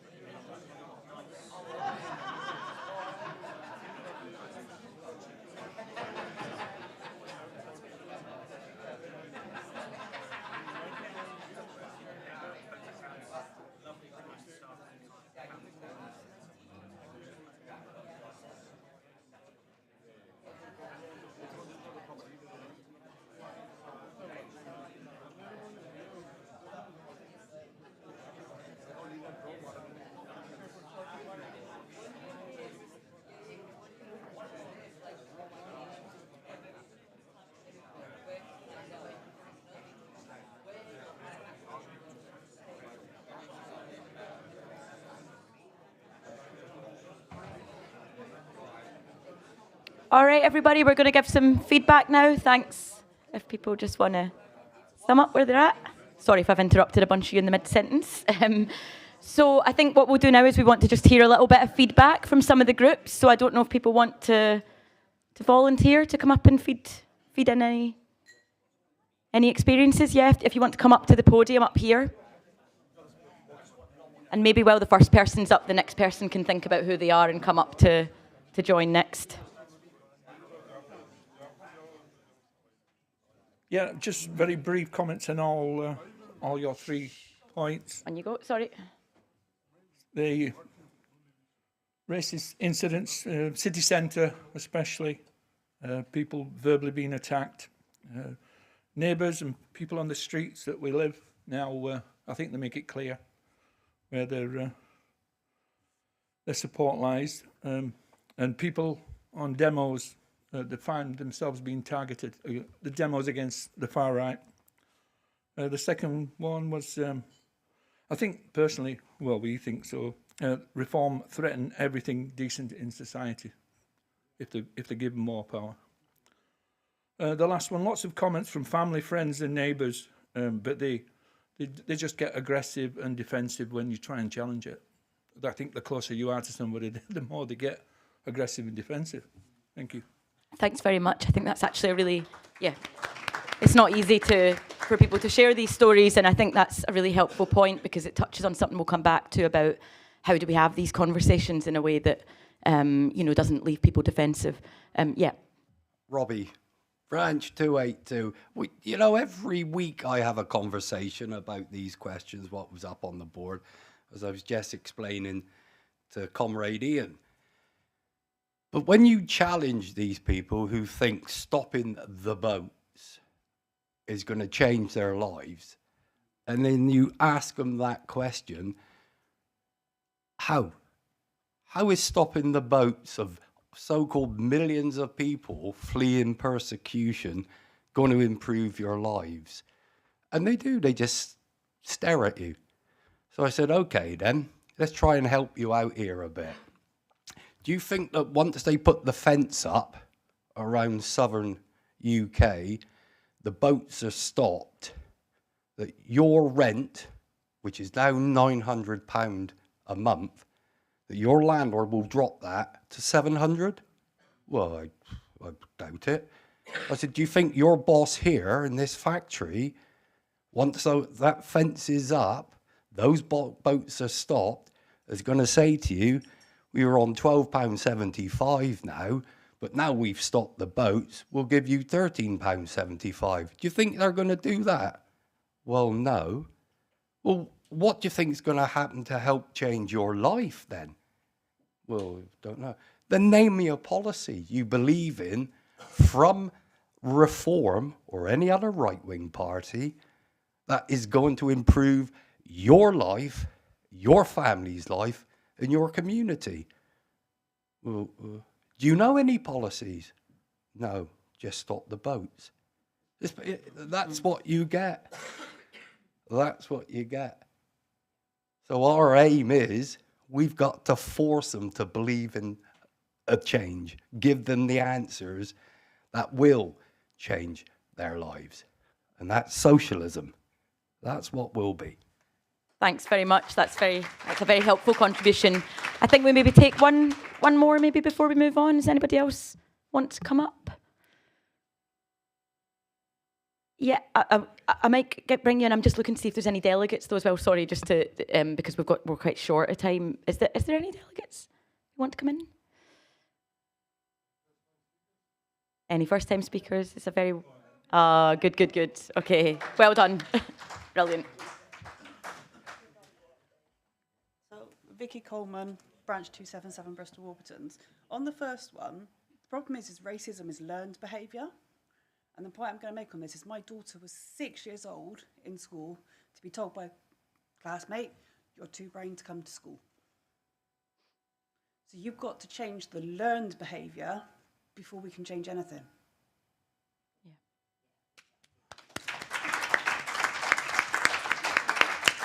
Thanks so much for that. And it's hard for people to share things like that because it's just awful to think of a kid facing that in their classroom. Do you know what I mean? And I think you're right. It's learned behaviour. I think we might just have time for one more delegate. Anybody else? Yeah, good.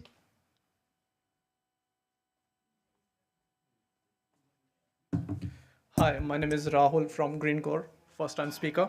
Well done. I would raise the second point. Sorry, can we get the slides on the... Sorry. Yeah, do you have any worries about what a reform-led government might do? And this is regarding to protect the promise of settlement. I stand here not only for myself, but for thousands of immigrants who have built their lives in the United Kingdom. Many of us came here legally, we followed the rules, we worked hard, paid taxes, contributed to your communities and invested our future in this country. We believe that if we respected the law and fulfilled our responsibilities, there would be a clear path to a permanent settlement and security. Today, many immigrants are worried about this, that reform-led government is going to demolish the ILR. So this is just not an immigration issue, it's a question of trust. What message do we send when people who followed every rule are told that the goalpost may have after years of commitment? What message do we send to nurses, engineers, care workers, teachers who contribute every day to this country? A strong country is one that keeps its promises. A fair immigration system should be firm, transparent, and predictable. People should be able to plan their future with condolence, not live under consent uncertainty. Thousands of immigrants are watching 3 discussions closely because the outcome will affect the home, their children, and their future. We are not temporary number on a spreadsheet. We are your neighbors, your colleagues, your healthcare workers, your business owners, and members of your communities. Our voices deserve to be heard. Thank you. Fantastic. Thank you so much. And,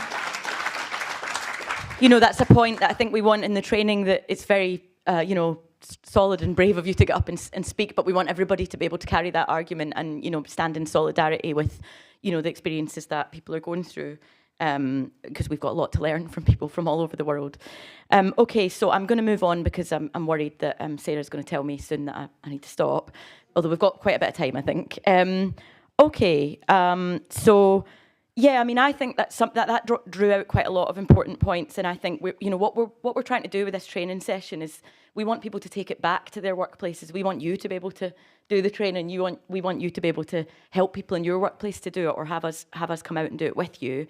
And we want people to come out feeling like they have agency, like they can do something, like they're part of a collective that's taken on a problem. We're not saying that there is no problem. We want to take on that problem. And so I think Ian touched upon this yesterday in his speech, I think, about how racism is used by the bosses and the rich. And somebody mentioned this in the discussion. It's not something, it's learned behaviour. I think it was yourself that said, it's not something, sometimes I think we get a narrative from certain quarters of society that, it's all just, stupid, poor people voting for Trump, or it's all, do you know what I mean? And it's this very anti-working class vision that's put forward, actually, when actually the working class movement is very diverse and has always been made up of migrants from all over the world. It's not like white workers are the working class, do you know what I mean? So there's so many things wrong with that narrative, I think, but also it's very patronising to people. It's, and I think that actually, when you look at where racism comes from, it serves a purpose in society. It serves a purpose to keep us divided. It serves a purpose to divert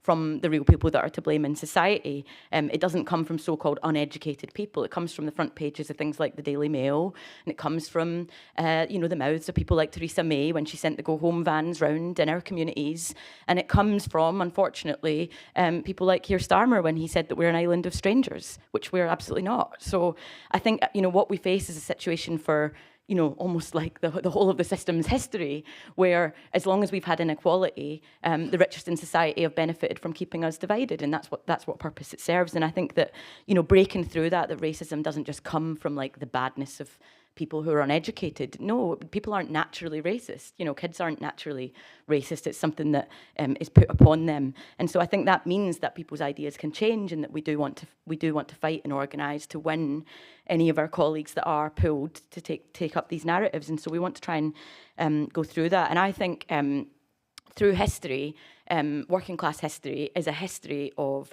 struggle for, creation of unions, for better rights, for the 8-hour working day, for every right that you have is the only rights we have are the ones that we can defend. It's also a history of like black and white unite and fight struggles. Just to give a quite recent example, that people might have heard of the film Everybody to Kenmure Street, which is out at the moment. Maybe no one's seen it. It's definitely a film worth seeing, and it's about the community that I'm from. It's about my street, Kenmure Street, where in 2021, Theresa May, sorry, there's so many, there's been so many Home Offices and government figures that have changed so often because of the crisis. Sorry, I think it was Priti Patel, if I'm right, but it was before Suella Braverman, sent up a van from Westminster into our community in Glasgow, and basically abducted 2 of our neighbours on Eid, where it's a very big Muslim population where I grew up, so everybody was trying to celebrate in the lockdown, and our community came out. Somebody put the message out. Somebody got on the network, Stand Up to Racism, lots of other anti-raids networks, refugee rights organisations, trade unionists. Do you know what I mean? Just neighbours came out into the streets, and like within an hour or so, there was thousands of us out there, and we just surrounded the van and we said, "This is why are you in our community? This is our community. These are our neighbours who bring us food to eat, and that we listen to our Irish songs through the walls and everything else about all the different parts of the world that we're from. Why are you coming in and taking our neighbours that have lived in our community for 10 years?" And it touches upon the point that was raised, and we stopped them, and this was this incredible feeling. It's one of the best days of my life to be in the streets with lots of people from all kinds of different backgrounds standing up for our community. And we can do that against racism, but we can do that about so many different issues. So we actually do have agency and have power. And I think one of the things that we're facing at the moment is that history, let's just think about the Black Lives Matter movement, how many people came out to be part of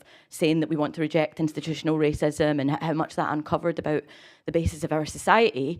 Our history is rich with these struggles, but they don't want us to remember that. They want to put this narrative of division. And I think and I'm a white person. If what people say, and lots of you in this room will have this experience, is this sense of being dragged back to a past when you're actually frightened for your safety on the streets and so on. This is appalling. We don't want this to be happening in our communities. And I think that you see how the crisis that we're facing right now, everything that goes on with the wars that are launched and the economy and everything else, the interests of the rich are put first, and racism is brought in to make us all, not fight back for a better world that we have the power to win. So that's a little bit about the racism that we're facing. And I think right now it is quite a frightening time. And so we're seeing a rise in this. And this is what the far right, I think, are trying to push.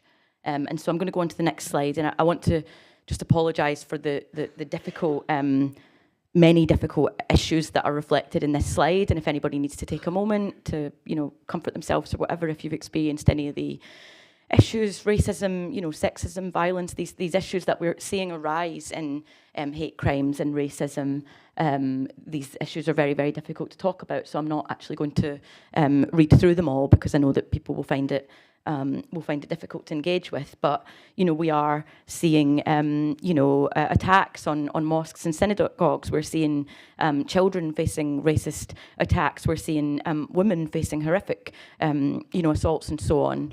And yet we're told the racists are trying to say that they're not racist, it's just about illegal immigration. Well, how come every single time we hear more of this racist rhetoric, it leads to a direct rise of this kind of violence in our streets and in our communities?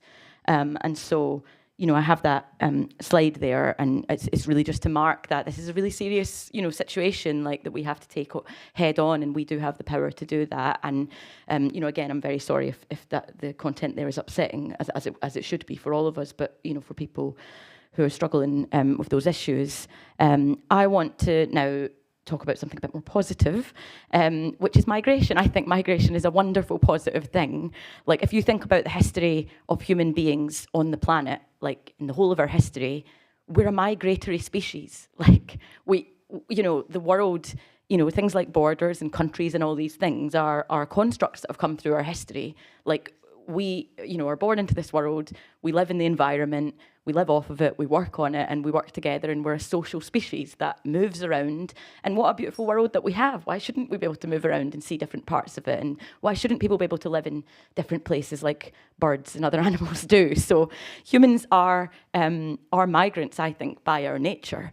And this next bit here really, this is saying really, migration isn't something that's new. It was actually a Western European phenomenon, which is funny to sort of pause and think about when you hear some of the anti-migrant narratives that we hear today. Europe's history is one of people migrating, all over.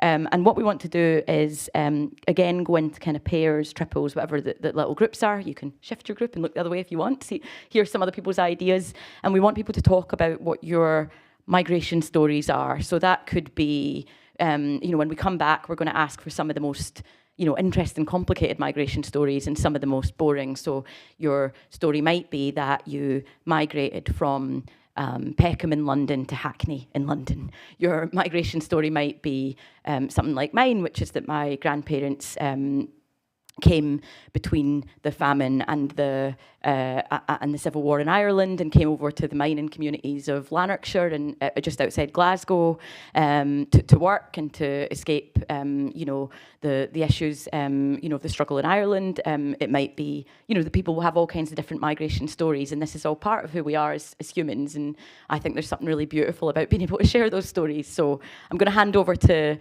you to share your migration stories, and then we'll come back and hear what people think are the most boring and the most exciting.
Okay, what we'll do is bring people back now, if that's okay.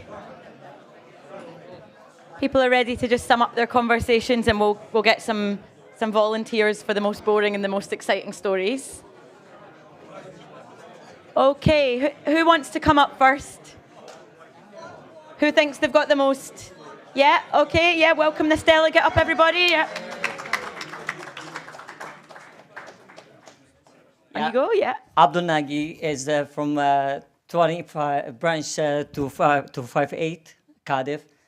Actually, nothing interesting in my first time speaker anyway.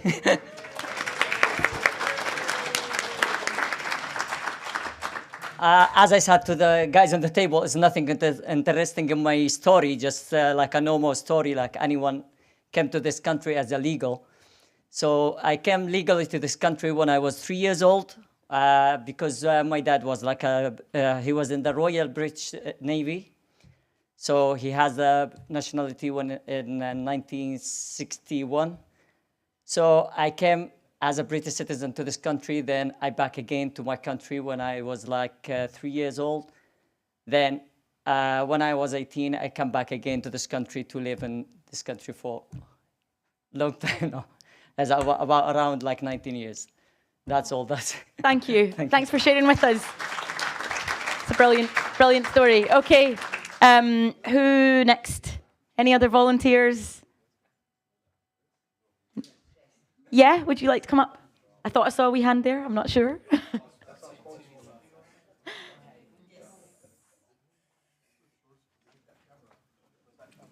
Hi, my name is Ayan Aiden. What's my branch number? 137, first time speaker. Thank you. As we were talking about on our table, there's quite a few of us who have migrated. And I spoke about my migration story, and which was from Somalia to the UK. In fact, when we came here, we had no choice. The immigration, there was 13 of us, all children and women. And I remember they were young lads at the immigration in Heathrow, and they're the ones who stopped us and said, no, you're not going anywhere. There's too many women and children, and took us away as refugees and asylum seekers. Didn't even know what the word refugee or an asylum seeker meant. I was 17 years old. I remember being very, very upset because they searched our suitcases and took everything out. And then we took to, I think, a church in Swiss Cottage, if I remember correctly. I remember that very, very vividly. And that's how our migration story started from there, really. And then we became British citizens within 2 years because we were just women and children, no men in with us. And I think my mom always says that England has done her no wrong because they took us in when our people chased us away because we ran away from a war. Literally, our own people were killing us. So she always, you can't say nothing bad in front of my mom about the UK. She'll pounce on you like a tiger, you know. So it's literally, and I mean that, you know. She always says England hasn't done us wrong. It took us in. And we didn't ask for it. We was actually transiting to go to Washington in America because we had family there. And they were going to give us a sponsorship and everything, but we didn't even get to go nowhere. So England chose me. I didn't choose it. Thank you so much, and solidarity to you. And yeah, I love your spirit of defiance, and I wish that we had a world where people can just choose to go and be with their family where they want to, or because they would like to go somewhere. But, you know, I'm very glad that you're here as well. Does anybody else want to share any stories? Did anybody move down the road? Any contestants for the most boring story? No. To be fair, that's a quite negative way of putting it. There's nothing wrong with moving down the road at all. It's anyone? No? Yeah, go on. Oh.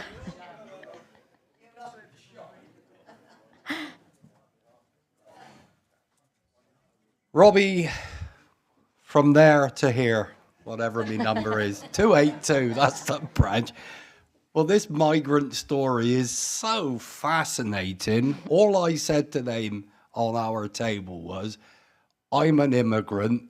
I've come up from Cornwall to England, and that's it.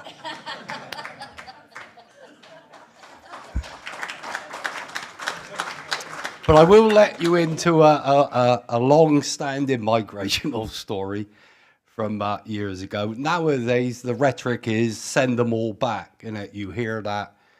Well, I was born in Ireland, shipped to the north during the Troubles. We were Irish Catholics, and we were gunning for a fight. Let's make no doubt about that. You know, get the Brits out. So what did the British do to us? They packed us up and sent us to England and moved us to Cornwall. And it double standards now. And it send them home, then send them here. What do they want? Bring back Kernow as a republic. Thanks very much. And yeah, it's an important, there's a lot there, isn't there, about, questions of migration. And I think Zach touched on this in the previous session, being connected to questions of, when people say our role in colonialism, I didn't choose to have a role in colonialism. So I say the bosses and those in charge's role in colonialism, because I don't think that we should all be tarred with that brush. But I think, certainly the examples of Ireland, my own partner, grew up in Derry in the 70s and was, family emigrated to Australia and back and so on. And so I think that this is all part of the story, isn't it, about the, the state that the world's in and our government's current and historic hand in lots and lots of situations that are, inhumane and so on. So I think it's really brilliant to hear the defiance of people as well. So I think we'll move on to the next bit now. And I suppose, that bit, I think when Kevin Courtney, who's my colleague, put together this training, it's about, recognising that migration is a positive thing, that it's a part of all our lives, that even those of us that might have not migrated very far, historically, you will have people who have we're all children of migrants, do you know what I mean? And this is just a part of working class history and life, and it's good to celebrate and own that. I think what we're facing now, when we look at what's happening with the far right, is this, very much seizing upon the demonisation of migrants and refugees, and the demonisation particularly of Muslims, but actually on the most recent demonstration of Tommy Robinson's forces, there were extremely anti-Semitic banners as well, do you know what I mean? And so often, like in the 1930s, what you see is there's a target group, a scapegoat that is picked and seen as the thin end of the wedge. Actually, what did the fascists in the 1930s do when they came into power? They smashed working class organisation. They came for unions. They came for trade unionists. They came for socialists. And so actually, migrants, people who are migrants or sections of migrants at the moment are being targeted by the far right as that scapegoat, and that's why it's very important, of course, that we take on all the other ways that reform do not represent working class people and actually represent the rich. And if you look at their policies, which we'll come on to do, this is very clear. But that, we have to actually all stand together when they go for any particular scapegoat and say that that's not acceptable. It's not just left to those groups to fight that battle on their own, because our unity really is our strength. And so I'm going to look now. You can see on our screen this lovely picture of the Unite the Kingdom demonstration in September 2025. I think there was maybe about 150,000 marched on that demonstration. I work for Stand Up to Racism. I was part of organising the demonstration, and it was, I don't think by any means that everybody on that demonstration was a fascist. I think we have to be clear about the different terms of people who sign up to the ideological projects that were put forward by people like Hitler and Mussolini, and people who are angry and pulled in by racist arguments and division, but are not fully signed up to all that. I think that's very important to recognise. I would say, though, having been on that demonstration, that when a 10,000 block of those people broke away and tried to come and physically attack our demonstration, which was very peaceful and exercising our democratic right to express our views, many of those, there was a quite hard block that was geared up behind that kind of violent project. I think you can see that if you look to the riots that we saw in August 2024 just before, and I think you can see that, if you look to a lot of examples right now, unfortunately. And let's look at what they say, that their concern is about channel crossings, about illegal migration.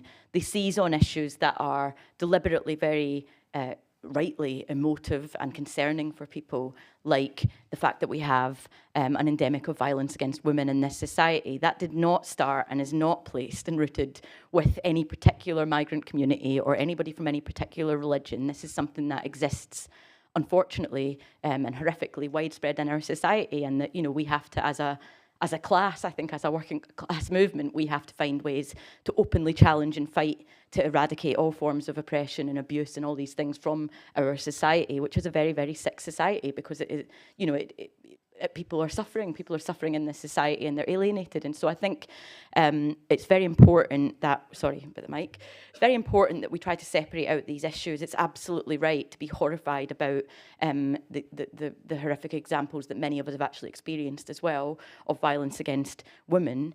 When you look at the organisations that are trying to cohere protests that target refugee hotels or seize on examples, they don't protest when these things are committed by people who are white, especially not when those people are lined in these organisations. If you look across the far-right organisations, they are laced with examples of domestic violence, of sexual abuse. This is all very, very, very well documented, and many convictions that are completely ignored. It's similar to what is happening right now with the Henry Novak case. It's an attempt to seize upon something that people rightly do care about and should care about and should challenge, and paint it as an issue that's to do with one particular community. And this is not new. This is, in different forms. We saw these tactics used by the Nazis in the 1930s. If you look at any of the propaganda about what they would have to say about Jewish people, we see it time and time again, and obviously that's the most horrifying example in history. So, of course we have to challenge these issues, but that is not their real concern. These are some of the things that were said from that demonstration from the stage, that make clear that this is a an ideological view that they try to push. It has to be clear that Islam is our real enemy. We have to get rid of Islam. Islam does not belong in Europe. Every single Western nation faces the same problem. An orchestrated, organised invasion and replacement of European citizens is happening. This is Thomas Robinson. This comes from, historic fascist, ideology about the Great Replacement theory and so on. This is a myth. This is not at all anything that describes the society that we live in. But it's about seizing on these issues and trying to drive through a narrative that connects with the fear, with the disillusionment, with the anger that people very rightly feel about the society that we live in, and directs that anger instead of towards collective solutions where we come together and say, hey, it's pretty crap that my landlord is just putting my rent up by £200 a month. This is actually happening to me right now. It's pretty crap that there's no decent housing. It's pretty crap that we look at our NHS and we see these amazing, wonderful people who work to save our lives and take us through the hardest moments in our lives, and there's not enough of them because the funding's been cut or the resources have been cut, or for some reason Virgin are running a pharmacy and this privatisation and so on. So I think there are lots of explanations for the real problems. That this is about scapegoating, and this is about trying to, as I say, drive a thin end of a wedge and get people behind this kind of fear-mongering, and then build a street movement that is violent and that will lead to a situation where anyone, by the way, who's in a trade union, trade unionists were in the camps in Auschwitz and so on. We have to obviously understand that there are fascists that are organising who have that vision, but there are also a lot of other people that are being pulled in behind racist narratives, and we want to try and break that apart. I think that's part of our job, is to stop that. Now, I don't know if this video is going to work. This is Kevin has put this video about Elon Musk, who started off this year, the year that this video was taken, 2025, Nazi saluting on a global stage, and is one of the richest people in the world. He's not on our side. I might not be able to play the video, but we'll try. See, no. I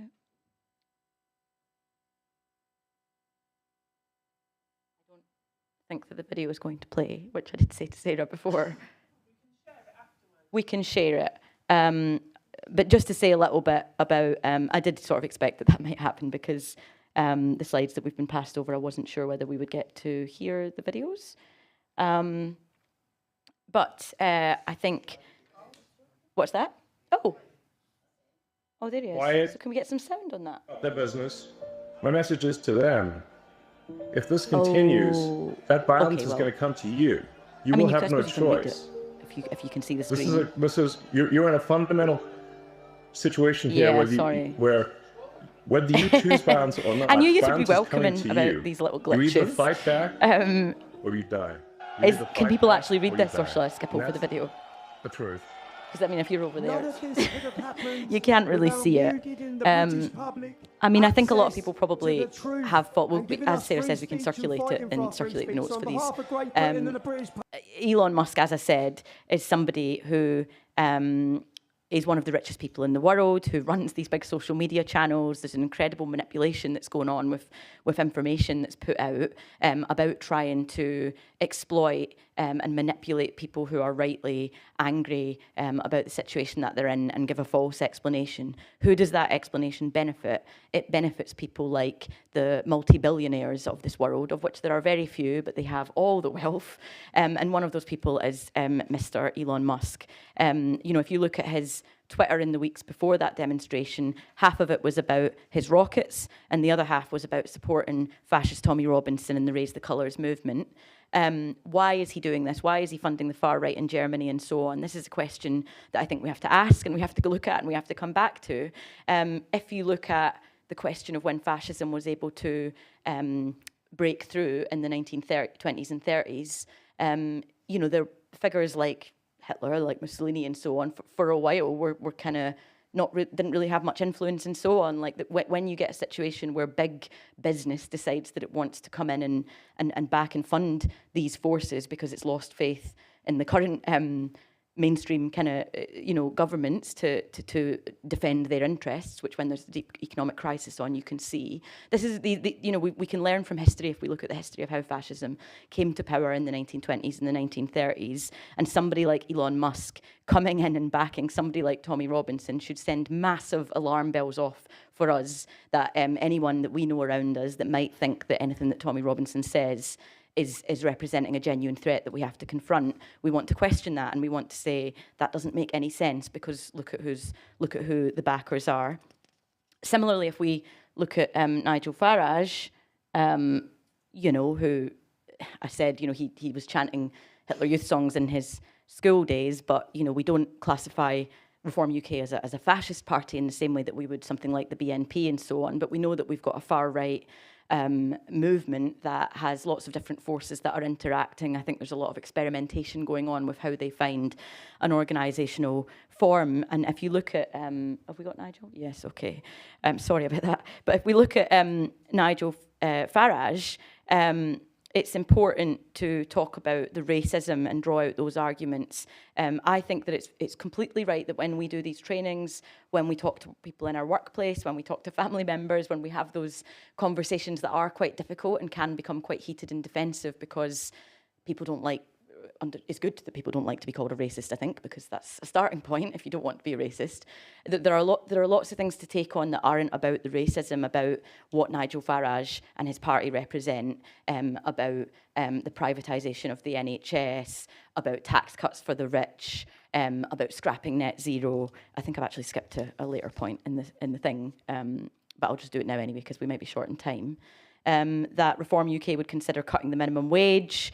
All these things are not going to benefit workers. I mean, if you're a council worker right now, because we've been doing some training with some of the Unison members in the councils, and you're looking at a situation where your employer is going to be reform, some of the stuff that they're talking about bringing in to drive through cuts in the councils is not going to benefit any working class people in those areas. So there's lots to talk about there. But I think that we always also have to talk about the racism, because if you look at what the basis of which Reform UK are convincing people, yes, it's about the disillusionment. Yes, it's about the abject failure of Starmer's Labour and the society that we live in and everything that's wrong with what's happening in our communities. But it's that they're convincing people that racism and a racist narrative is the answer to that. It's convincing people that refugees are a problem. It's convincing people that migrants are a problem. It's convincing people that there's a specific issue with Islam that is, these are not the answers to the problem. So I think that, we want to take on all the economic arguments about why Reform is a party for the rich and of the rich. But we also need to take on the racism, because otherwise that poison can take in and spread. And that is how they are recruiting people. yeah, and I think we have to sort of question the motives of the far right when we look at what kind of society they want to see come out if Reform get in power. I'm told that there's another little video, but I'm not going to be able to play any of them. But this is just a little bit of a, you know, a sense, you know, the fact that Reform is so full of ex-Tories, and, you know, we've just gone through some of those things about, you know, the anti-union laws, the attacks on pensions, the attacks on pay. This is all stuff that is lined up. So I think what we're going to do now is go into the little groups again and maybe use that as a bit of a talking point. What do you think the far right are trying to convince us of? What are their talking points? And why are they putting forward these arguments? Okay.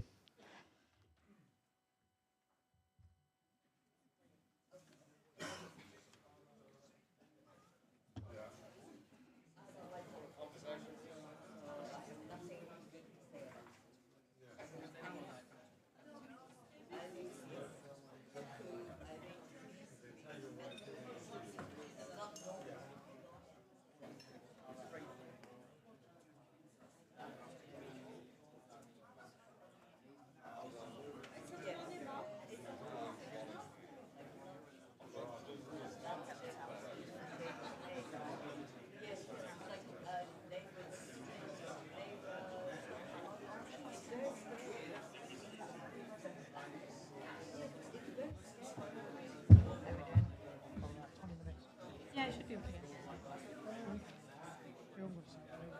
Nice, yeah. Only because I've got to tell them that. Obviously, what time we start.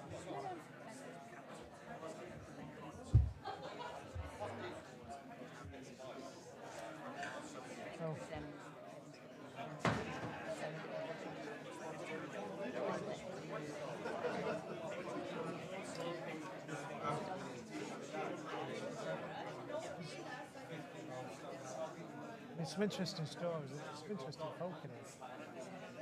I mean, some of the stuff. I was hoping that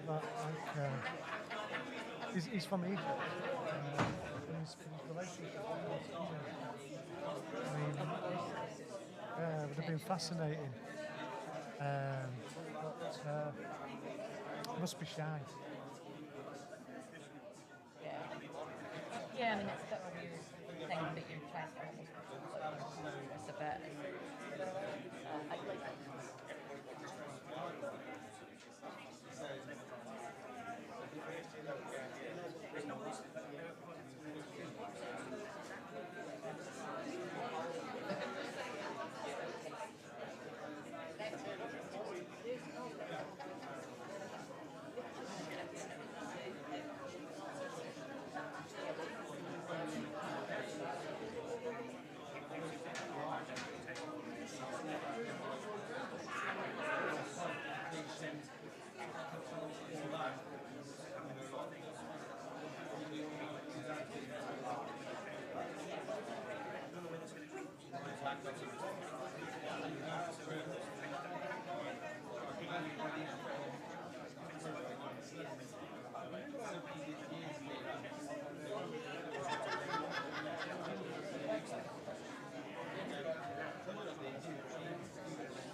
Okay, well, maybe I will stay for that. I should probably bring them back in, otherwise we'll run over.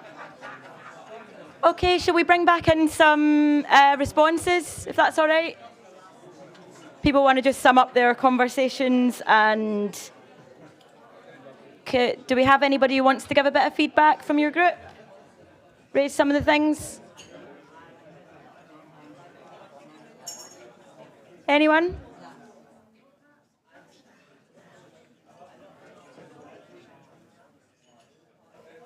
Somebody down here? Yep, good.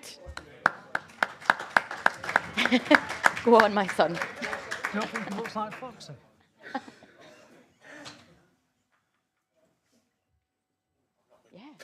Trevor Baxter, branch 566. Yeah, first time speaker. But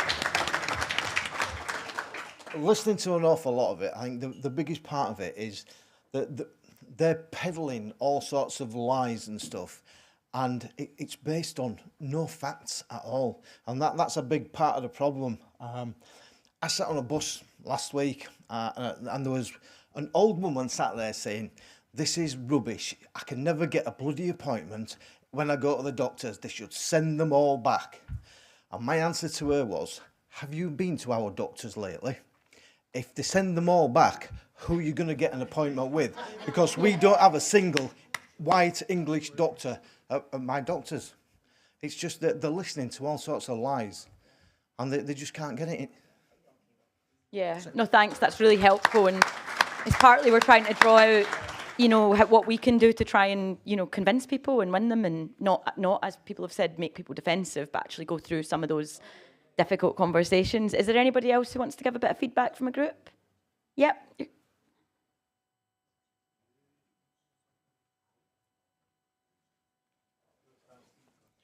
No, I'm not. It's Paul, branch 459. It's just be saying, what are the talking points? I'm from Manchester. The talking points, what we got off the far right, or what people are saying to the far right, is when the bombing was at the MEN Arena, it was on my doorstep. Prestwich, the Jewish, that was on my doorstep. I'm not far right. I've got kids in.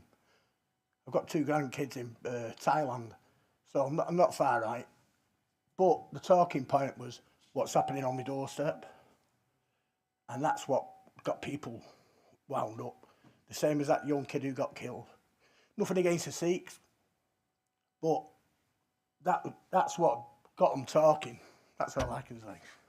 All right, thanks for coming up. But no, thanks for coming up and sharing. And part of this session is about, you know, drawing out what are the talking points, and that's, you know, I mean, I think one of the things we're trying to draw out is that because when somebody is, say, murdered by a white person, or do you know what I mean, that the topic doesn't become, the topic of conversation doesn't become about that person's religion, or do you know what I mean? Like, so when we look at what's happened here, it's nothing to do with the fact, you know, I as we all do, know many people of different sort of faiths and cultures who would never murder somebody, do you know what I mean? The vast majority of people would never murder somebody. So I think part of the question about the far right is why is it that they're making those moments, which are terrible moments, like a person deciding to do something that is just horrific and awful, which we see everywhere in our society. Why does that become a conversation that becomes about saying we have to send Sikhs back, or we have to question people's religious practices who don't, do you know what I mean? We have people of all religions and none, so I think we have to kind of think about how we engage with people, because a lot of it is about people reacting off of completely understandable fear to frightening events, and it's about what's the narrative of how we describe what's happened there. So I think that's very helpful. Does somebody else want to come up from another group? Yeah, yourself.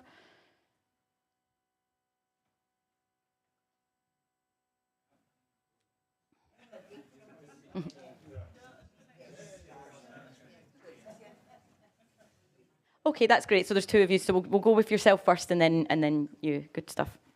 Eddie, branch 107, first time speaker.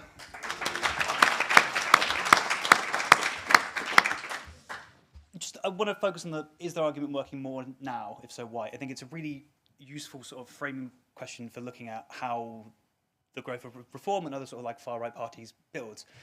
We've had bodies and parties who traditionally would be in this space to push back against this sort of narrative, who have been ultimately ideologically captured by this sort of like right-wing conservative politics. Bodies like the Labour Party, and similarly enough, groups like the Lib Dems have laundered their reputation since the Condem coalition days into being these progressive groups who just say nothing can really change, we have to keep going as it is, but we can do the nice things, the socially nice things, but still keep things quite conservative in terms of their politics and their economic policy, and deliver no real sort of substantive change.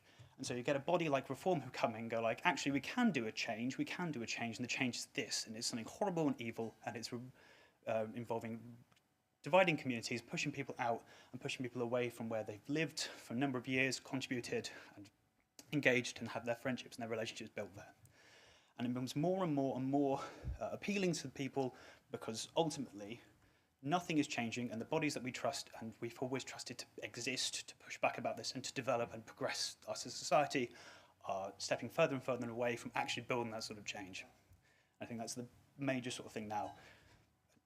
Yeah, but thanks. Thanks so much. Yeah, it's helpful to try and address the questions that have been brought up as well. Yep, up you come. Hiya. Zeal, branch 547.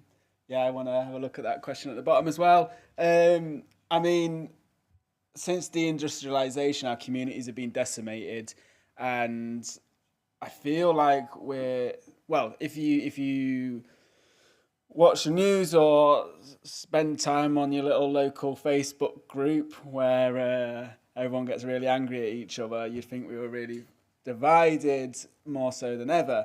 And I think the far right are very, very, very clever at using emotional arguments to exploit this. And I think sometimes the left gets a bit too bogged down in facts and stats and trying to be very careful about the way that they say things in a very formal sort of manner, whereas people like Tommy Robinson and Nigel Farage are just like, they're your problem, la da da da, and sort of speak in a very much more emotional sort of just something that invokes something in a lot of people. And I think they use social media very much so for that. And yeah, I don't really know what the answer is to that, but we just need to get a bit more to the point. I think that's when Zach Polanski started popping up on social media.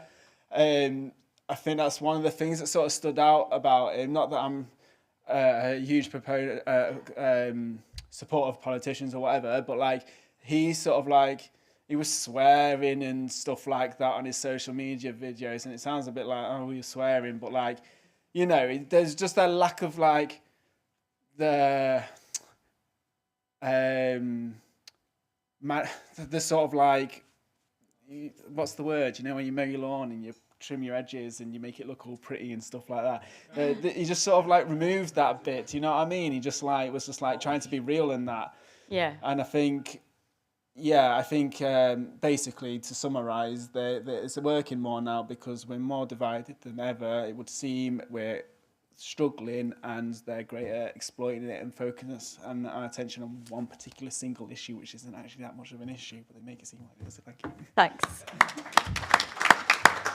Thanks, that was great. And yeah, I think it's good how people are trying to grapple with what we do about this.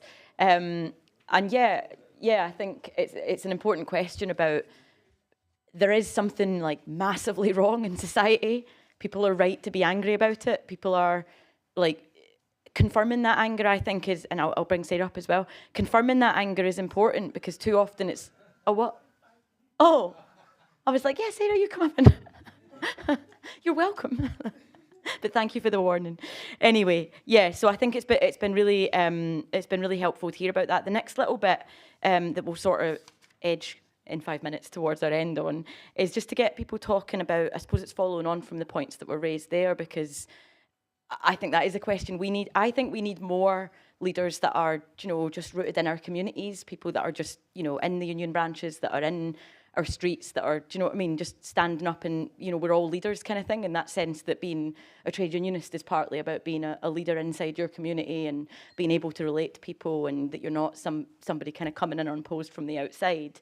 And I think that means that it's sort of down to all of us to be able to try and carry on those discussions and arguments. When I was at the firefighters conference a few weeks ago, it was really interesting because, we were talking about how to have these difficult conversations in the workplace. And somebody came up and spoke, and she said, look, in my workplace, it's sort of, I'm in a minority that thinking that these are racist arguments, and I find it very, very difficult. But what she was describing was that there's some people who clearly are just there's something wrong here, and like I've been pulled in behind this argument, what about this, and questions. But there was others who were just not going to be shifted from that position, and that, you know, actually when you came down to it, and I'm sorry to use this for anybody who disagrees with it, but I do think there's an element of it that's just a bit hateful at times. Do you know what I mean? There is a section inside our society that people like Farage and people like Robinson are trying to relate to, which is, you know, maybe it's because people are alienated, maybe it's because people are fed up, maybe they've got every right to be, but just are taken, you know, it's not a very, you know, it's not a very good sort of advert for humanity to take that kind of narrow view and attitude towards everything that you approach, and that those people we're maybe not going to convince. And we do have to say, I'm sorry, that's not acceptable in our workplace, that's racist, that's intimidating that person, you know. Then there's other people who we do want win, and I think maybe trying to have a conversation now, just briefly before we finish up, amongst yourselves about how do you feel that is in your own workplace or your own community, a bit like some of the stuff that you were raising, where like people are raising things. How do you, what's a positive way to try and have that conversation? And in these notes that Kevin's provided for me, you know, he's kind of said, oh, the science says that agreeing with people about something is a better way to have a conversation. I don't really like that. You know, the science says, no harm to Kevin, of course, I know what he means. I don't think it's mysterious. I think if you treat people with respect and engage with what they have to say and listen to them, you know, maybe you'll still end up disagreeing, but it's okay to disagree and have an argument, and it's honest and respectful to be upfront about, you know, having those discussions, and we're more than capable of them in our workplaces. So I think we want to build that kind of culture of being able to have those arguments and just argue the bit out and see who we can convince and so on. But maybe people could have a quick couple of minutes just about how you might approach having those discussions in your own workplace. And you've got Kadir on here who wants to come in. Okay, so yeah, 2 minutes on that one because we're tight on time.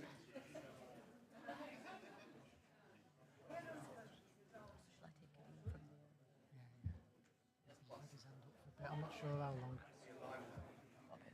Yeah, you do. I keep forgetting about it too. I just have to remember it, especially for Vote Looks Close. Yeah, I think I'm on the last page now, which is good. Wait.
Smash something to get in. Well, I've got my opinion.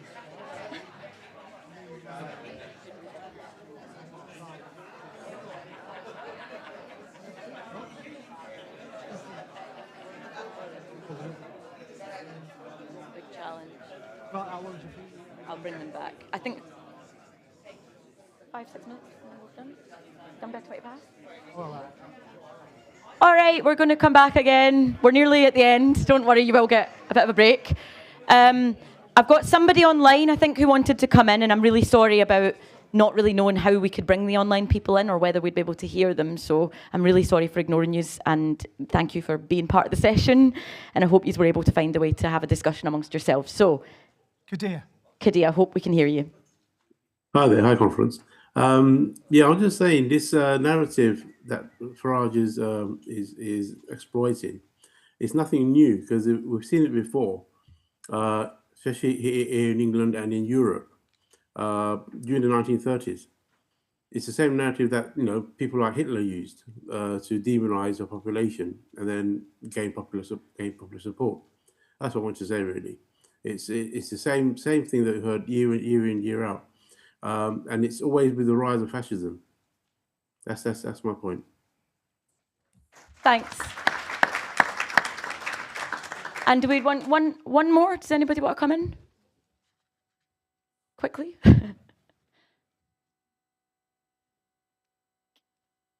Anyone? Any last thoughts? Obviously, you can continue the discussions throughout the rest of the conference and in the bar and all that.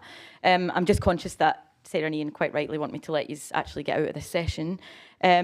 So if the slides are back up, so hopefully, I don't know, I hope people have found this useful in some ways and found it challenging and found questions raised from it, and that it will spark conversations that you can take back to your workplaces. Maybe it will spark some arguments, I don't know, but this is the kind of stuff that we want to draw out. You can see here that lots of unions will have resources for training, ways to have these conversations, ways to start these discussions. And are you all right? Yeah. So did somebody want to come up and speak or no? Okay. All right.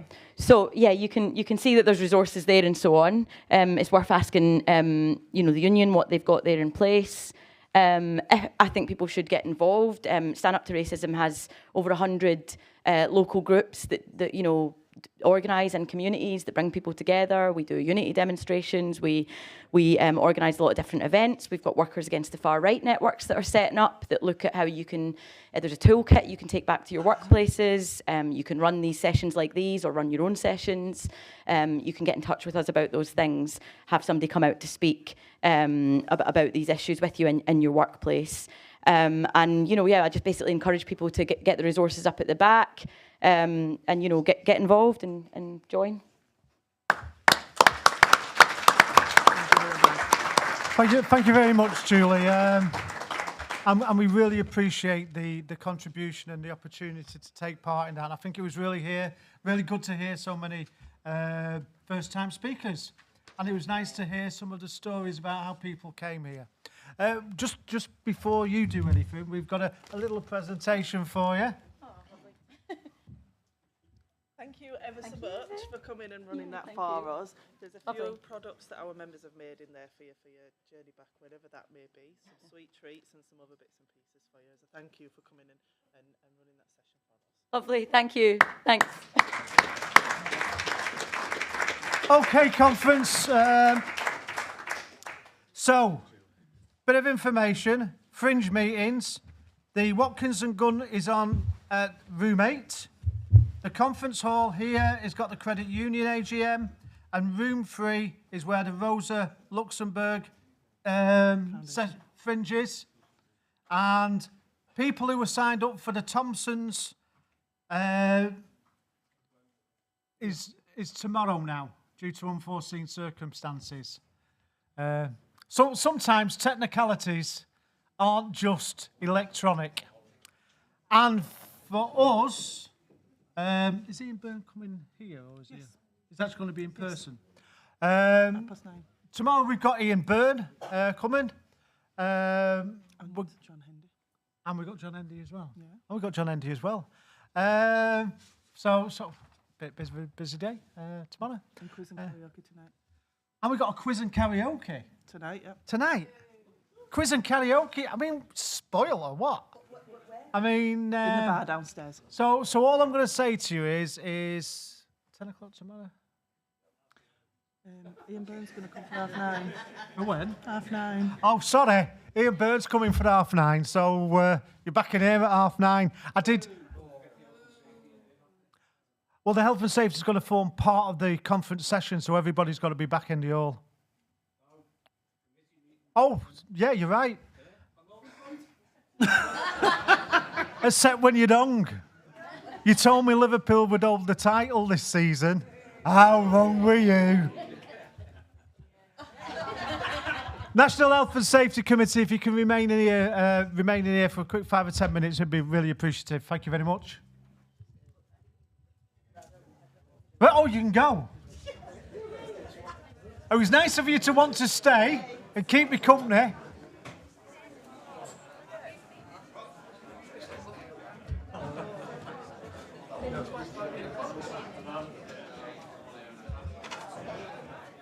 I'm going to the toilet All right, first. no worries.